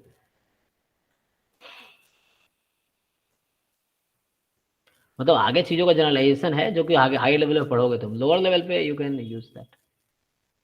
मतलब क्योंकि एमसीक्यू है, अगर प्रूफ में यूज करोगे तो वो गलत हो सकता है, लेकिन एमसीक्यू में है तो यू कैन यूज। पर थोड़ा सा ध्यान रखें। हाँ, तो let the PDF of random variable X is given by this. So E x half है, तो ठीक है, इसको तुम नॉर्मल से कंपेयर करना, क्योंकि ये पावर तुम्हें दिख रहा है क्वाड्रेटिक है, तो just compare it with the standard normal, और फिर कंपेयर करोगे तो हो जाएगा, है ना। मीन पता है तो म्यू माइनस हाफ है, तो यहाँ इसको स्टैंडर्ड नॉर्मल के पीडीएफ से कंपेयर कर लो, हो जाएगा। सॉरी, मतलब नॉर्मल के पीडीएफ से कंपेयर कर लो तो हो जाएगा, तो अल्फा बीटा सब मिल जाएगा। Let x be a single observation from the population having exponential distribution with mean 1 by lambda. Okay, so mean lambda, तो PDF होगा lambda e के power minus lambda x. Consider the problem of testing this and this. H0 H1. So for the test with rejection region this. Okay. So for the test with rejection region x more than equal to 3, let alpha is probability of type 1 error and beta is probability of type 2 error.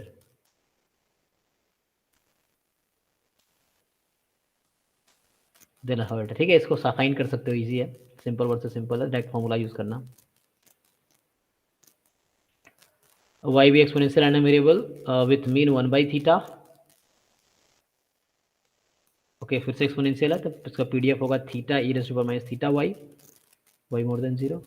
The conditional distribution of x given y has Poisson distribution with mean y. अच्छा, अब बता रहे x given Y जो है उसका distribution है Poisson with mean y, so then variance of x.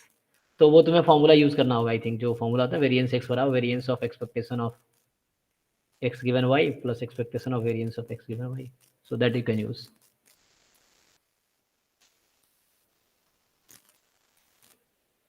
$2,000 cashew nuts are mixed thoroughly in the floor. The entire mixture is divided into 1,000 equal parts. ठीक है, तो इंटायर मिक्सर है तो 1,000 equal parts, तो ईच पार्ट की chance है 1/1000।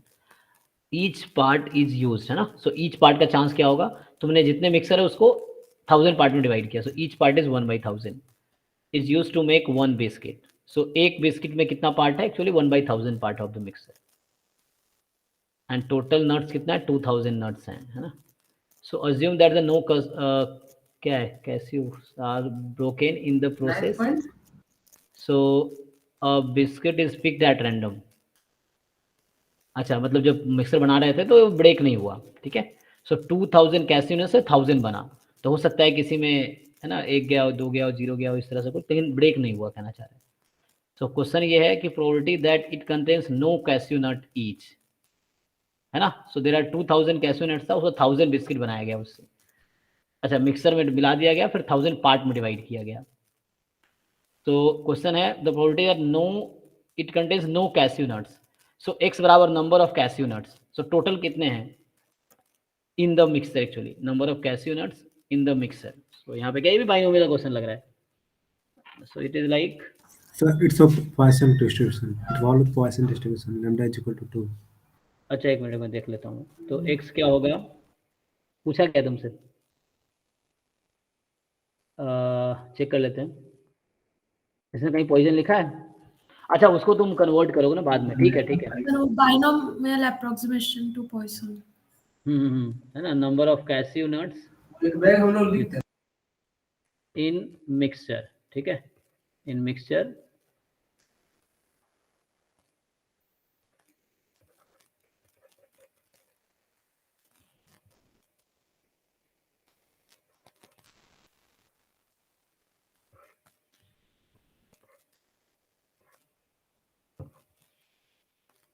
and n क्या होगा, नंबर ऑफ नट्स। तो लाइक बाइनोमियल है ना, x जो होगा बाइनोमियल np, तो npn क्या होगा, तुम उसको फिर अपना जनरलाइज करना। बाइनो टोटल कैसे नट्स 2000 था, एंड तो हमारा x का नंबर ऑफ सक्सेस है ना, और p जो होता है probability of success in each trial है ना।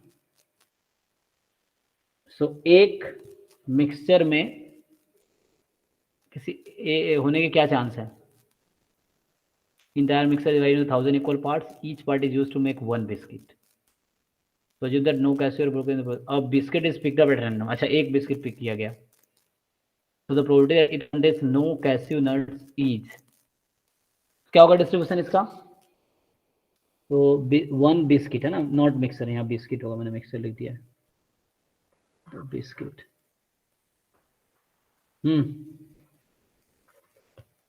0.001 होगा प्रोबेबिलिटी, मतलब 1/1000.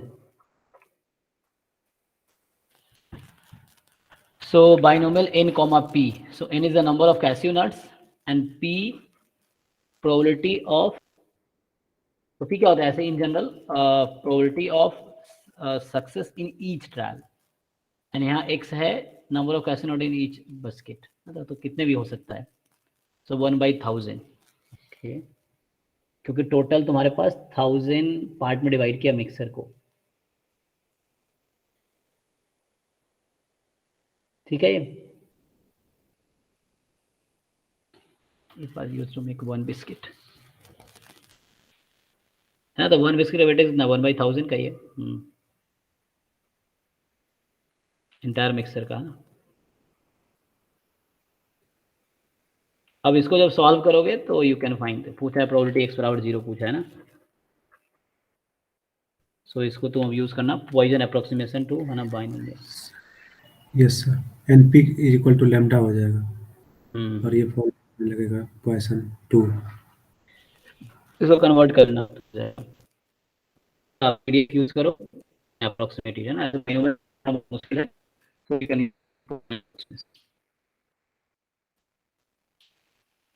Okay.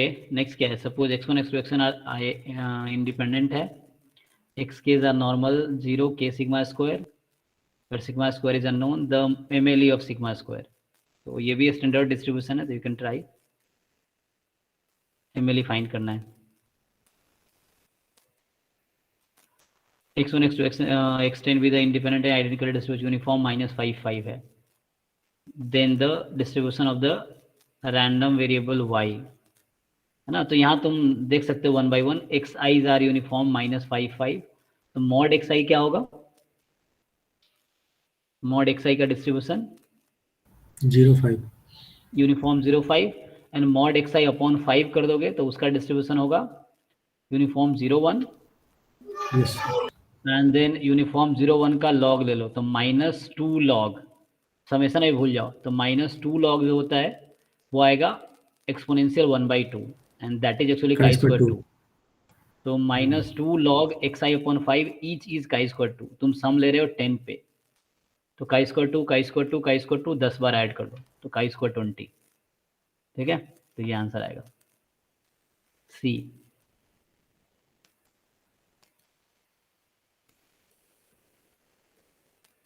Let f from R to R be differentiable function so that fx into f dash x is less than 0 for x.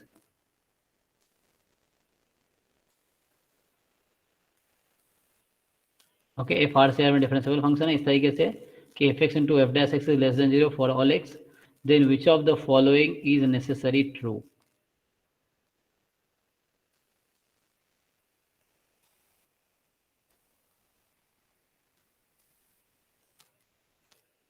तो क्या होगा, इसको थोड़ा मैथमेटिक्स में सोचना पड़ेगा। डिफरेंशिएबल है और F x F dash x का प्रोडक्ट नेगेटिव है, तो इसका मतलब कोई एक तो नेगेटिव होगा ही दोनों में से, तो विच of the following necessarily true. क्या होगा, हाउ टू सॉल्व दिस, बताओ। सर एग्जाम्पल से देख सकते हैं, सपोज एफ एक्स ले लेंगे e के पावर -6, e की पावर माइनस एक्स, ठीक है। तो e की power minus x into minus of e की पावर माइनस एक्स वर्क करेगा इस पे। तो उससे अब बाकी ऑप्शन चेक कर लो, ओके, वो भी चलेगा। तो e की पावर माइनस एक्स सेटिस्फाई कर रहा है इसको, क्योंकि माइनस एक्स पॉजिटिव है, उसका डेरिवेटिव नेगेटिव हो गया।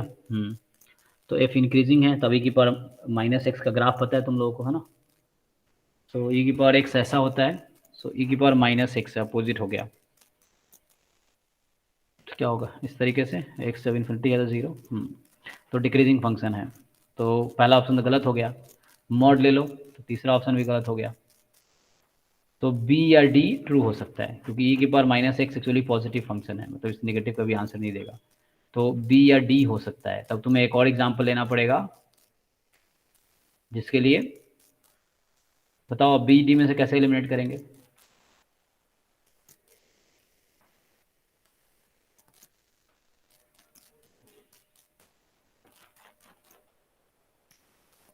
ट्वेंटी थ्री है, सिंगल करेक्ट होगा ना। So which one will be true.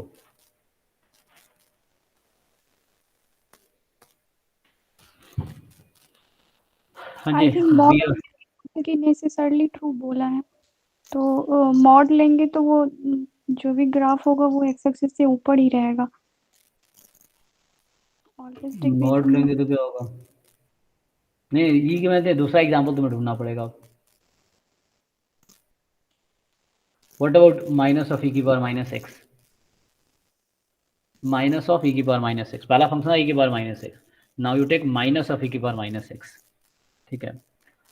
So minus of e की पावर माइनस एक्स लोगे, ठीक है, तो e की पावर माइनस एक्स ग्राफ ये था, ये नीचे की तरफ आ रहा है डिक्रीजिंग, माइनस कर दोगे तो क्या हो जाएगा, y सीधा नेगेटिव आ गया, तो ये इस तरह से इंक्रीजिंग हो गया। तो खुद नहीं, लेकिन मॉड ले लेंगे तो वो डिक्रीजिंग रहेगा। So D option is correct, B is false. तो माइनस ऑफ ई की power minus x, B option को गलत कर दिया, क्योंकि वो इंक्रीजिंग है, माइनस ऑफ ई की power minus x is increasing function, graph you have to learn. तो D option is correct. Sir ये एक बार फिर से बताना।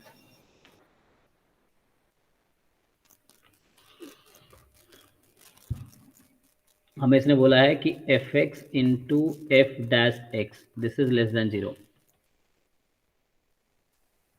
For all x.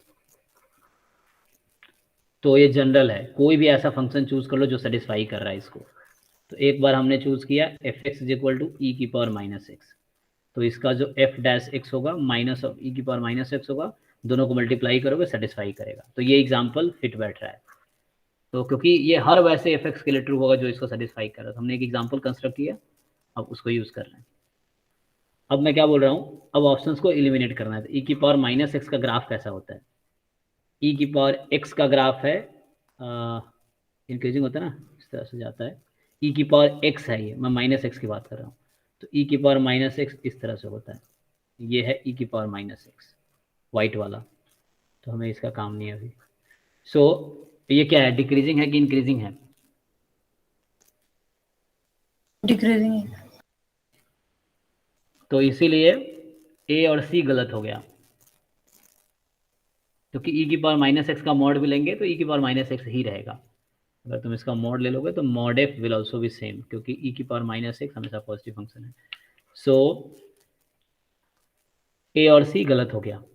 अब बी डी को एलिमिनेट करना है, क्योंकि इस ऑप्शन के हिसाब से बी डी दोनों करेक्ट हो गया, क्योंकि मॉड एफ एफ ही है, तो मुझे तो एलिमिनेट करना है, एक ही करेक्ट होगा। तो अब दूसरा एग्जाम्पल कंस्ट्रक्ट कर रहे हैं। So we are taking another example. तो दूसरा एग्जाम्पल कुछ और नहीं, इसी का जस्ट नेगेटिव पार्ट ले लिया, माइनस ऑफ ई की पावर माइनस एक्स।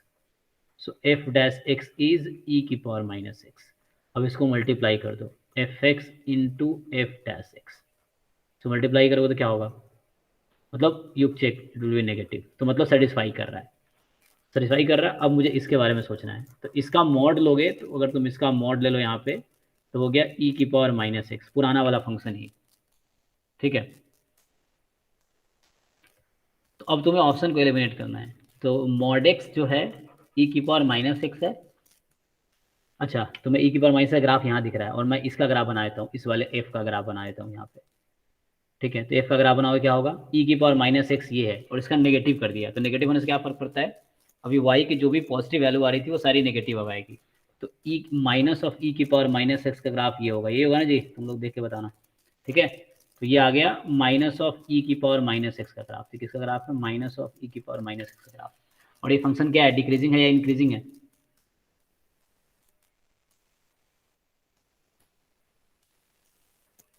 ये वाला, ये डिक्रीजिंग है या इंक्रीजिंग है?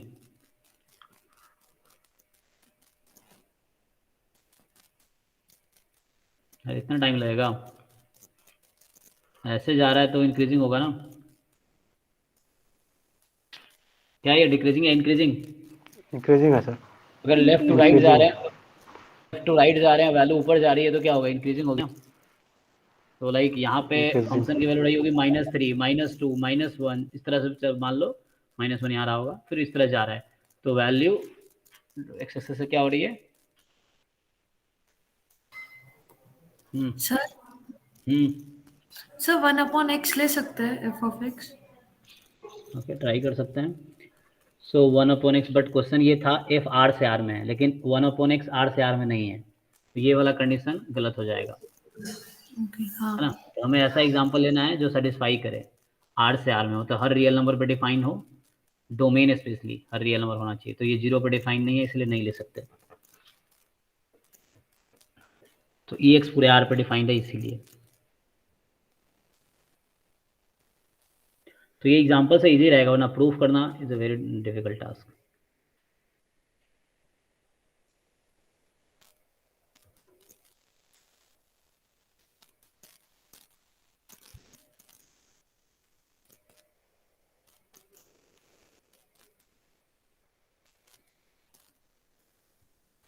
ओके, तो इस तरह डी हो गया। बाकी ये तो ऐसे ही है, कैरेक्टरिस्टिक पॉलिनोमियल लिख लो और चेक कर लो। 25, if the determinant of n cross n matrix A is 0, then क्या होता है डिटरमिनेंट 0 होने पे? 0 एक is आइगन वैल्यू 0 होती है।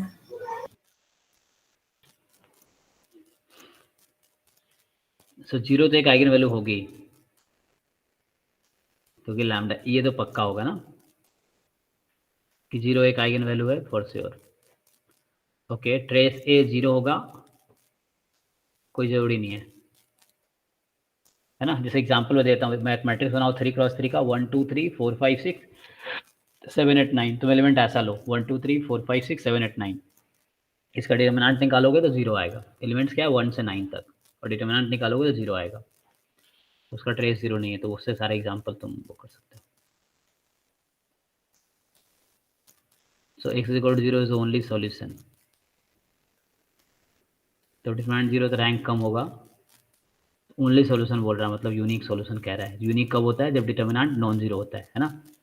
ax = 0 के पास यूनिक सॉल्यूशन कब होगा? इसके बाद दो ही सिचुएशन होती है ना होमोजीनियस में, या तो यूनिक या इनफाइनाइट, नो सॉल्यूशन तो होता नहीं कभी। तो यूनिक तब होता है जब डिटरमिनेंट नॉन जीरो है, लेकिन यहाँ तो 0 है, तो मतलब ये गलत हो गया डी। तो सी इज करेक्ट, फाइन। ट्रेस ए 0 है, जरूरी नहीं है। Rank less than equal n-2 होगा, n-1 भी हो सकता है, तो इसीलिए गलत है ये ऑप्शन, फिर रैंक n-1 भी हो सकता है। ट्रेस 0 जरूरी नहीं है, 0 आइगन वैल्यू, ये सही है। x = 0 ओनली सॉल्यूशन कह रहा है, यूनिक सॉल्यूशन कह रहा है, यूनिक तो नहीं होगा, जैसे ऑलवेज है ना, इनफाइनाइट सॉल्यूशन होगा डिटरमिनेंट जब 0 है तो। Okay, if 0 is infinity to r given by this, the number of roots of f, graph बना सकते हो, है ना। f' निकाल के यू कैन ट्राई टू, है ना, रफली तुम ग्राफ बना के चेक कर सकते हो। और तरीका क्या हो सकता है? एक तो ग्राफ बना सकते हैं हम ऑब्वियसली, है ना, f(x) = 0 कर लेंगे, या f' निकाल लेंगे, क्रिटिकल पॉइंट निकाल लेंगे, तो रफली ग्राफ ट्रेस करके हम बता पाएंगे।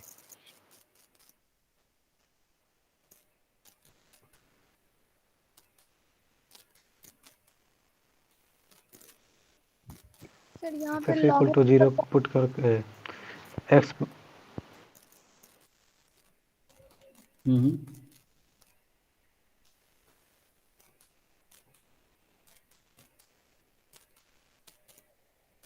सर यहाँ पे दोनों को अलग अलग ग्राफ प्लॉट करके चेक कर सकते हैं ना, वेरीफाई।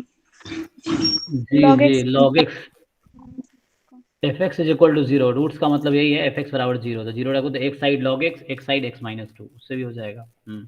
लेकिन ग्राफ थोड़ा केयरफुली ड्रॉ करना है, स्ट्रिक्टली, वो रफली नहीं, रफली में दिक्कत हो सकता है।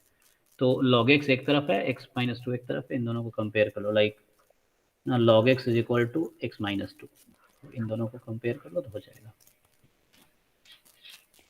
सर एक और क्वेश्चन सर पूछना है, 2x प्लस साइन एक्स का सपोज अगर ग्राफ ड्रॉ करना हो, इसमें भी फाइंड करना हो ये नंबर ऑफ रूट या 1 1 चेक करना हो, तो कैसे उसका करेंगे, मतलब 2x को एक साइड और साइन एक्स का एक साइड? कर सकते हैं जीरोज निकालने के लिए। 2x equals to minus sine x. जी, ये साइन एक्स बराबर माइनस 2x। और देन वहाँ चेक करें, ठीक है। So number of distinct real values of x for which this matrix is singular. ये बहुत इजी क्वेश्चन 12th क्लास का है। डिटर्मिनेंट 0 कर दो, x की वैल्यू आ जाएगी। Suppose if from r square to r is a continuous function, h defined है इस तरीके से uv du dv 0 to x h dash 1। Okay, so यहाँ डबल इंटीग्रेशन है, उसको तुम्हें डिफरेंशिएट करना है। तो क्या करोगे?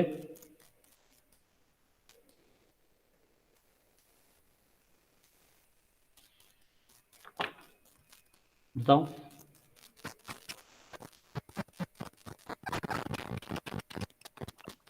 न्यूटन लेबनीज लगाएंगे।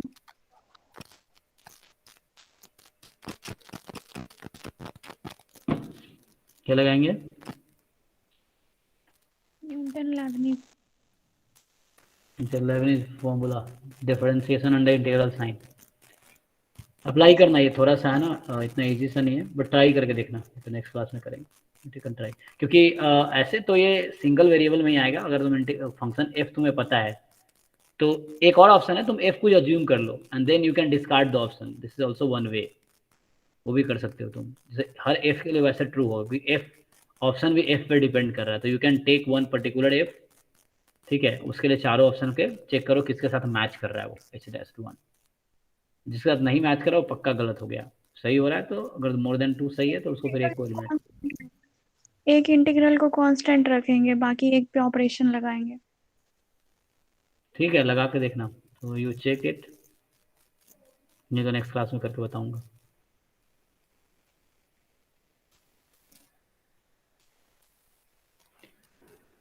So let A be the 5x3 real matrix of rank 2। ठीक है, A क्या है? 5x3 का मैट्रिक्स है, रैंक 2 का। सो रैंक इसका मैक्सिमम 3 हो सकता है ना, 5x3, तो rank is less than equal to minimum of mn, तो उसका रैंक 2 है। या नंबर ऑफ कॉलम्स होते हैं। तो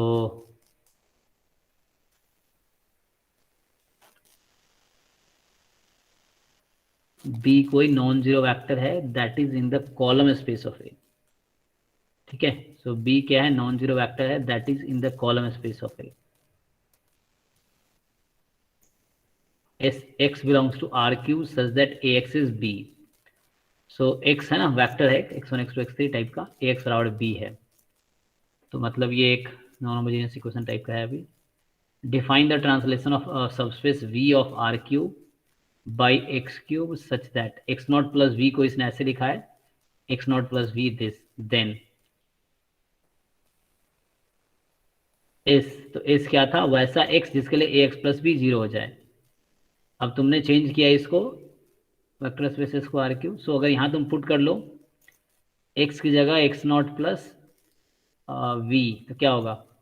ए x not plus A B is equal to B, और ए एक्स नॉट तुम्हारा ऑलरेडी बी है, तो ए बी बराबर 0 इस तरीके से, एंड देन रैंक 2 है। तो क्या होगा?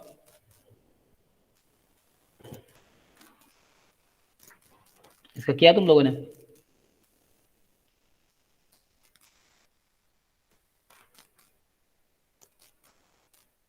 सर ये क्वेश्चन शशि सर ने करवाया था। कराया था ना? क्या आंसर है इसका? C. Dimension of knowledge space find करना। So AC is the translation of the one dimensional subspace। तो मतलब यहाँ से AX नॉट प्लस AB बराबर B, ए नोट करते हैं AX नॉट इज 0, तो रैंक इसका 2 है, तो नलिटी इसकी 1 होगी, तो AX नॉट बराबर 0 आएगा। तो इन दैट केस ओके ना, सो नलिटी एक्चुअली इज 1। ठीक है, तो जब करा दिया तो ठीक है। F from R to R be differentiable function whose derivative is continuous, then ठीक है, डिफरेंशिएबल फंक्शन है, इसका डेरिवेटिव कॉन्टिन्यूअस दे रखा है। तो बोल रहा है फिर से तुम है ना, you can take one particular, देखो एग्जाम में अगर टाइम लगता है तुम्हें एग्जाम्पल लेके कम मतलब जल्दी हो जाएगा, तो you can take that example also. So differentiable function हो जिसका डेरिवेटिव कॉन्टिन्यूअस है, एंड देन तुम ये वैल्यू फाइंड कर लो और ये वैल्यू फाइंड कर लो ऑप्शन में, तो वो किससे मैच कर रहा है। स्पेशली जिससे मैच नहीं कर रहा है वो तो पक्का गलत है, तो एंड में जो बचेगा वो सही होगा, उससे कर सकते हो, या जनरल करना हो जनरल भी ट्राई कर सकते हो। तो यहाँ सर ये इम्प्रॉपर इंटीग्रल है क्या? इम्प्रॉपर में क्या होता है, इम्प्रॉपर नहीं होगा आई थिंक, क्योंकि ये डेफिनेट इंटीग्रल का एप्लीकेशन बता रहा है। इम्प्रॉपर में क्या होता है, बीच में कहीं डिफाइन नहीं होता है या वैल्यू एडजस्ट नहीं करती है उस टाइप से। सर तो x रेस टू n है और n इंफिनिटी है, तो अंदर का जो है वो अनबाउंडेड होगा। ये 0 पे जाएगा, हाँ x 0 से 1 के बीच है, तो 0 से 1 के बीच है, लाइक 1/2 टाइप का है x, तो ये 0 हो जाएगा। और इधर तुम्हारा इन्फिनिटी है, तो इन्फिनिटी इंटू 0 इस टाइप से है, और इंटीग्रल भी है साथ में। तो बाई पार्ट लगा सकते हो, you can try using by part भी ट्राई कर सकते हो लगा के। सर अगर n+1 अपॉन में भेज दे तो LH से होगा? n+1 अपॉन में भेजोगे नहीं तो 1 अपॉन n+1 होगा, तो उससे भी कर सकते हो ट्राई। तो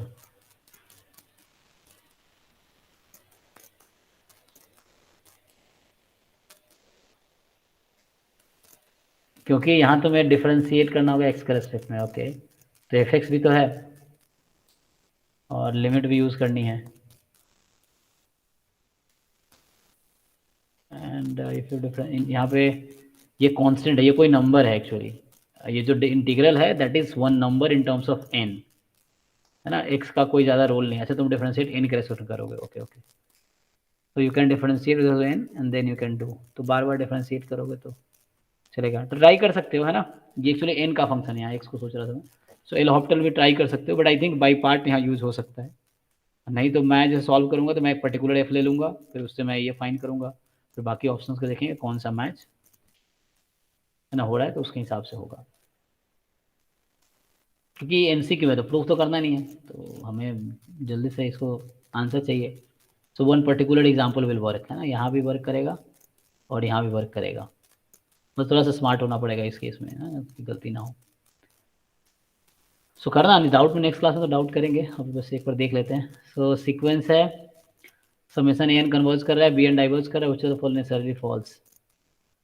सो एक कन्वर्जेंट है, दूसरा डाइवर्जेंट है, ये तो डाइवर्ज ही करेगी, फॉल्स बोल रहा है, नेसेसरली फॉल्स। और ये एक्चुअली क्या होता है, MSQ है, यहाँ तुम्हें ध्यान रखना पड़ता है कि you have to select all the correct option, अगर एक भी मिस हुआ यू विल लूज मार्क्स, ठीक है। तो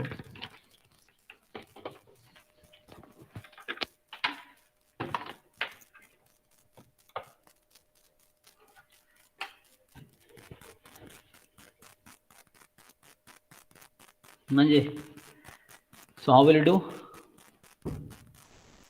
कौन सा नेसेसरली फॉल्स होगा। सो अगेन इस तरह के तुम एग्जांपल कंस्ट्रक्ट कर सकते हो अगर तुम्हें उस तरह वे ठीक लगता है। सो ए एन बी एन उस तरह का सीक्वेंस ढूंढो जो नॉन नेगेटिव है और ए एन कन्वर्स कर रही है, समेशन बी एन डाइवर्स कर रही है, then you can take example. तुम्हें फॉल्स चुनना है, कौन सा फॉल्स है, नेसेसरली फॉल्स है, गलत ही होगा, मतलब कभी भी सही नहीं होगा, तो सही वालों को एलिमिनेट कर लो, कभी हो सकता है तो, मतलब never it will be true. तो एग्जाम्पल लेके भी कर सकते हो, प्रूफ तो बहुत मुश्किल सा होगा, तुम्हें लॉजिक यूज़ करना है, प्रूफ पे मत जाओ, है ना, एग्जाम में you don't try to write the proof, क्योंकि काफ़ी टाइम ले लेगा तुम्हारा, तुम्हें तो एग्जाम्पल देके ही करना पड़ेगा एलिमिनेट करके, नहीं तो तुम्हें लॉजिकली सोचना पड़ेगा ना, प्रूफ नहीं लिख सकते ना एग्जाम में, सब्जेक्टिव तो है नहीं।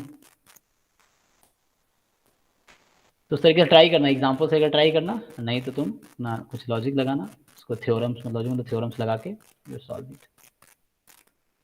इट। टाइम जा रहा है, इसको बस एक बार देख लेते हैं। ये आएगा नहीं सेकेंड वाला, थर्ड वाला 0 पे पता है, 1/2 पे पता है, 1 पे पता है। तो ग्राफ बना के तुम देख सकते हो, 0 पे नेगेटिव है ना, हाफ पे पॉजिटिव है, फिर उस पे नेगेटिव है, तो ग्राफ रफली ड्रॉ करोगे, you will get the idea. Continuous function है,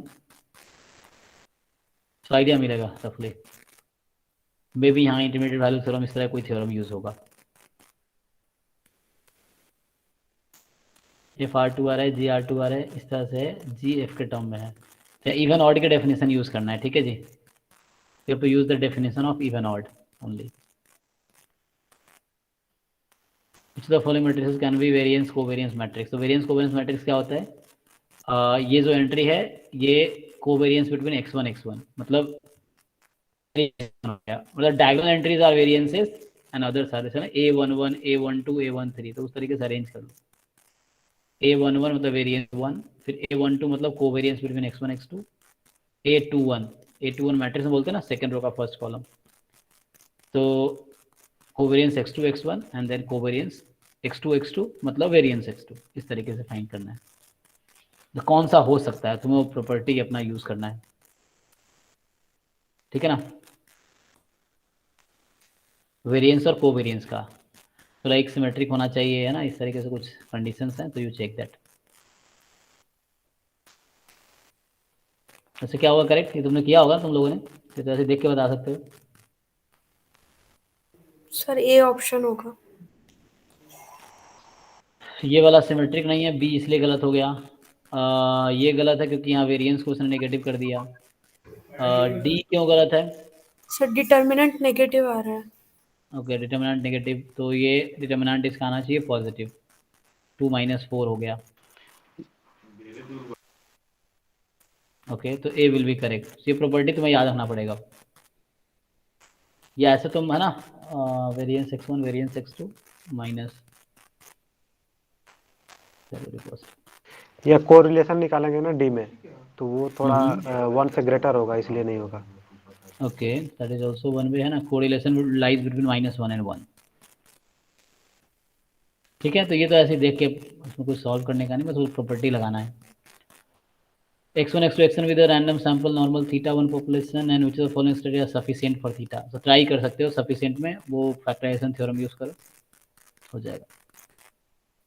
मतलब एमएस की वजह ध्यान रखना, उसको उस तरह से ब्रेक करने की कोशिश करना है, क्या इस तरह से लिख सकते हैं हम लोग, जो थ्योरम का स्टेटमेंट है उस टाइप से।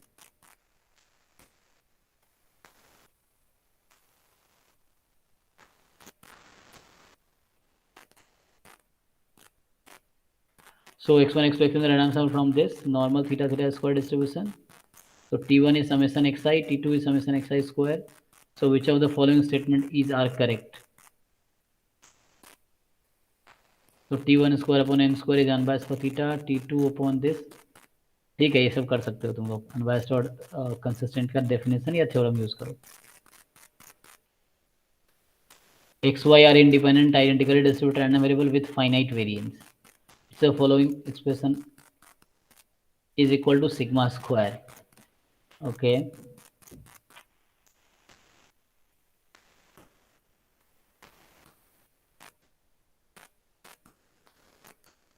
तुम्हें बस ओपन करना एक्सप्रेशंस को, ठीक है ना।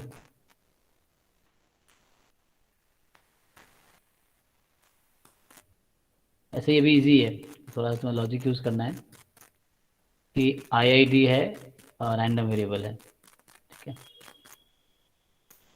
इसमें 3 ऑप्शन करेक्ट है ना, तो पहले ट्राई करना, ठीक है। यहाँ बोलना चाह रहा है ये, तुम्हें पता है ये मिनिमम कब होता है, जब ए एक्सपेक्टेशन होता है। जब ए एक्सपेक्टेशन हो जाएगा तो ये वेरिएंस हो जाएगा, डी भी करेक्ट होगा।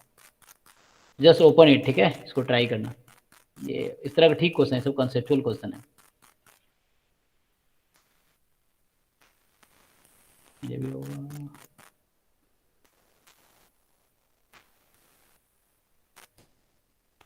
सिग्मा स्क्वायर, ठीक है ना। एक्स का वेरिएंस भी सिग्मा स्क्वायर है, वाई का वेरिएंस भी सिग्मा स्क्वायर है। तो उस तरीके से ओपन करो and then you try. x1 x2 xn with a sequence of independent identical distributed random variable with mean to variance 4. तो IID mean to variance 4 है. So which of the following is are true? x bar conversion distribution to p. तो ठीक है, weak law of large number use करो.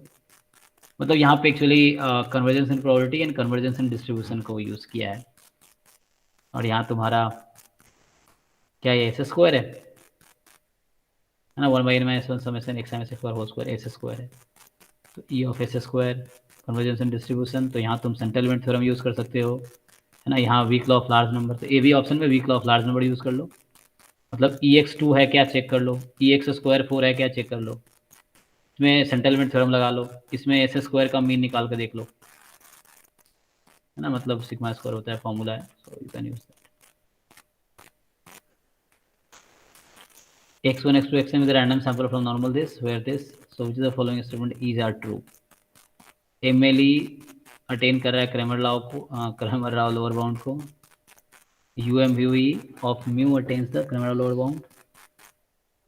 So the maximum likelihood estimator of sigma square is an unbiased estimator. MLE जो होगा sigma, तो ये सब तुम्हें याद ही होगा क्योंकि ये स्टैंडर्ड डिस्ट्रीब्यूशन है. तो MLE तुम्हें याद होगा, है ना. Unbiased you can check directly. Relative efficiency of MLE with respect to uniformly UMVE this. तुम्हें UMVE और MLE फाइंड करना है. तो नॉर्मल है, स्टैंडर्ड नॉर्मल है, मतलब नॉर्मल डिस्ट्रीब्यूशन है जो कि एक डिस्ट्रीब्यूशन है ना. तुम्हें mostly you know already MLE क्या होता है, UMVE क्या होता है, उसको यूज करो. अभी इसमें थोड़ी देर क्वेश्चन होंगे, देख लेते हैं. XY इंडिपेंडेंट एक्सपोनेंशियल है, मीन दे रखा है, Z मिनिमम XY है, तो EZ निकालो. ठीक है, तो यूज करो डेफिनेशन, सिंपल है. मीन का तुम डिस्ट्रीब्यूशन ही फाइंड कर सकते हो मीन का. सो x1 हो जाएगा. और ये IID है ना, नहीं एक मिनट, अलग अलग है ना. IID नहीं, मतलब IID का मतलब क्या होता है, इंडिपेंडेंट है आइडेंटिकली डिस्ट्रीब्यूटेड. तो इंडिपेंडेंट तो है लेकिन सेम डिस्ट्रीब्यूशन नहीं है, बट स्टिल यू कैन ना find the distribution of Z, then use करो इसको. x ज्योमेट्रिक है 0.4, तो ये बताओ, फॉर्मूला यूज करो.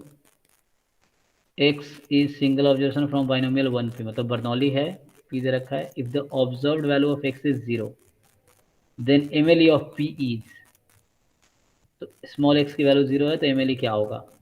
तो लाइक्लीहुड लिख के लाइक्लीहुड को मैक्सिमाइज करना है p की किस वैल्यू पे. और सिंगल ऑब्जर्वेशन है तो लाइक्लीहुड कुछ नहीं, PDF ही होगा, यहाँ PMF होगा एक्चुअली. तो उसको तुम्हें मैक्सिमाइज करना है, p की किस वैल्यू पे मैक्सिमम हो जाएगी. x is a random variable with PD of this, then EX definition use करो यहाँ पे. ये बाइनोमियल क्वेश्चन है, पढ़ के ही लग रहा है ये बाइनोमियल यूज होगा. सॉरी बाइनोमियल कह रहा हूँ, I think. System comprise of in identical component if at least one component works. ठीक है, इस तरह क्वेश्चन था अभी 14 में ही था, कंपोनेंट वाला, 2 कंपोनेंट है ना. तो each of the component works with probability 0.8 independent of all other components, then minimum value of n for which the system works. तो सिस्टम कब वर्क करेगी, जब at least one of the component works, कम से कम एक वर्क कर रहा है. तो 1 माइनस कर लेना, तो no component works, then easily हो जाएगा. x नॉर्मल है with mean two variance 4, GA दे रखा है, तो probability you can write, then value of a that maximises GA. तो पहले प्रोबेबिलिटी चाहो तो फाइंड कर लो and then you differentiate. Differentiation आसान होगा क्या, कैसे करोगे इसको. तो यू कैन मैक्सिमाइजेशन तो मैथमेटिकली कर सकते हैं. बताओ जिसने सॉल्व किया है, how will you do that.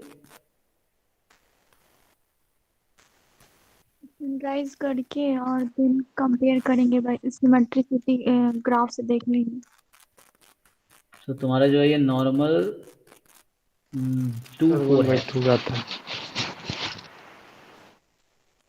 तो क्या GA एक्सप्लिसिटली फाइंड करना पड़ेगा या डायरेक्टली हो जाएगा. डायरेक्टली डिफरेंशिएट कर सकते हैं ना हम लोग. ठीक है, स्टैंडर्डाइज करने के बाद सिंपल हो जाता है, उसके बाद चेक कर लेते हैं डायरेक्ट देख के जेड पे. या मैक्सिमाइज करने के लिए क्या करना होता है, G' करोगे, उसको 0 पुट करोगे तो उससे मिल जाएगा. The volume of solid formed by revolving this. So volume of revolution का फॉर्मूला है, उसको अप्लाई करो ग्राफ बना के. ग्रेटेस्ट फंक्शन है, तो ये है कि ये कोई नंबर होगा, तो x मत मानना इसको, है ना.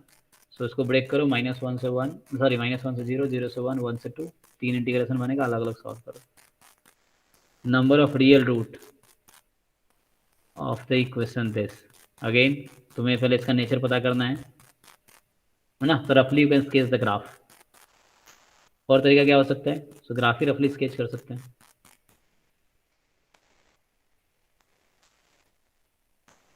तो रियल रूट या तो होगा 1 या 3 ना, 3 होगा। let f from R to R be known constant 3 time differentiable function. F of 1 plus 1 by n is equal to 1 for all n.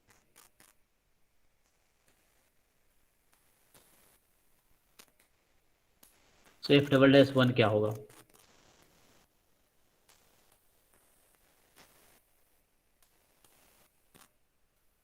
Okay, सो इसको कैसे करोगे? First of all F dash 1 निकालेंगे और देन फिर डेरिवेटिव का use f dash tailors 1 का use you can use the definition of f dash 1, तो h की जगह तुम ये ले सकते हो। ओके, इससे लगा सकते हो डेफिनेशन, ठीक है। 3 टाइम डिफरेंशिएबल दे रखा है, ओके।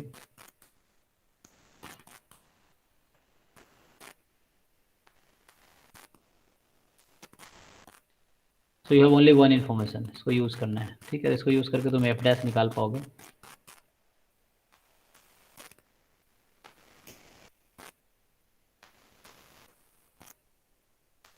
वो ट्राई करना, यू वाई यूनिफॉर्म 0 1 है, conditional PDF of x given why this they रखा है, तो ई एक्स बताओ। तो ई एक्स कंडीशनल एक्सपेक्टेशन, कौन सा फॉर्मूला यूज होगा, E of x given Y, yes sir. उसको यूज कर लो।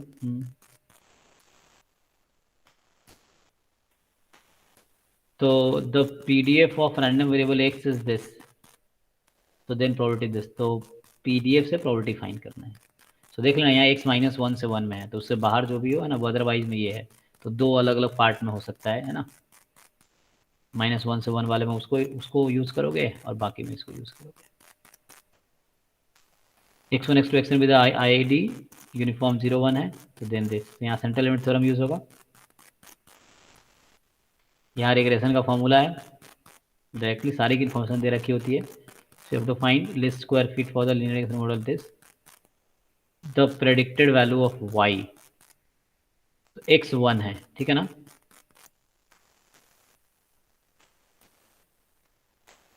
y on x, तो क्या था, बेस्ड ऑन 20 ऑब्जर्वेशन, n 20 है, तो क्या होता है y की वैल्यू, क्या लिखते हो तुम regression model, beta not x plus beta 1 या beta 1 x plus beta not, उस तरीके से। बीटा 1 एंड बीटा नॉट का फॉर्मूला है, फाइंड कर लोगे, एक्स पता है 1 है, पुट कर दो, हो जाएगा। पीडीएफ दे रखा है, कंडीशनल प्रोबेबिलिटी निकालना है, डेफिनेशन यूज करो।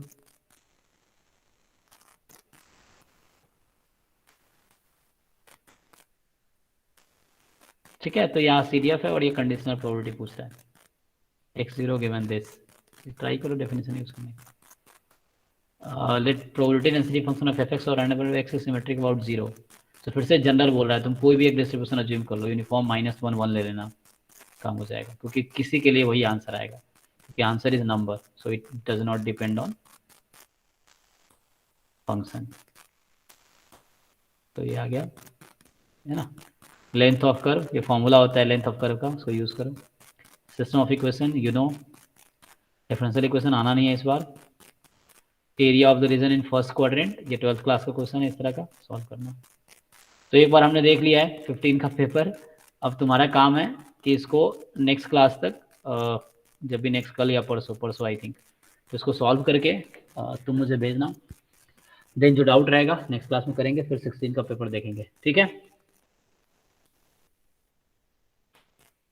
ठीक है जी, हाँ ना बोलो भाई। Yes sir.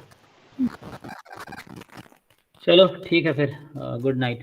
15 का पेपर कर लेना नेक्स्ट क्लास तक, सीरियसली यस करो। Sir, good night. Good night. Good night sir. Good night. Sir yes yes. Sir इस बार वो पी वैल्यू का एक टॉपिक ऐड हुआ है, तो उस पे उसमें कैसे क्वेश्चंस पूछ सकते हैं, मतलब हाँ, वो मैंने भी देखा, एक दो टॉपिक है उसमें, जैसे लाइक मोड पे, मीडियन पे भी क्वेश्चन होंगे ना इस बार। हाँ एक दो टॉपिक है ना मोड उसमें मीडियन एक्स्ट्रा, क्वार्टर। क्वार्टाइल्स भी है, क्वांटाइल्स भी है, आ, तो उसको देखना स्क्यूनेस पड़ेगा। Cut off. So we have to discuss that. अभी फर्स्ट टाइम है तो हो सकता है बहुत डिफिकल्ट क्वेश्चन ना आए, बट तुम्हें टॉपिक पढ़ना पड़ेगा। तो अभी रिवीजन में उसको देखते हैं, जो बाकी टॉपिक बचे एक बार प्रीवियस ईयर निपटा लेते हैं, क्योंकि ये टॉपिक इस बार ही ऐड हुआ है ना, पहले नहीं था, तो उसके क्वेश्चन भी तुम्हें नहीं मिलेंगे। तो अभी रिवीजन करते हैं, एक बार 21 तक पेपर कर लेते हैं, फिर दोबारा याद दिलाना, ठीक है। तो मुझे भी ठीक उसके है लिए सर। पढ़ना पड़ेगा, क्योंकि मैंने पढ़ाया था नहीं पहले। So I will read it and then हम लोग डिस्कस करेंगे।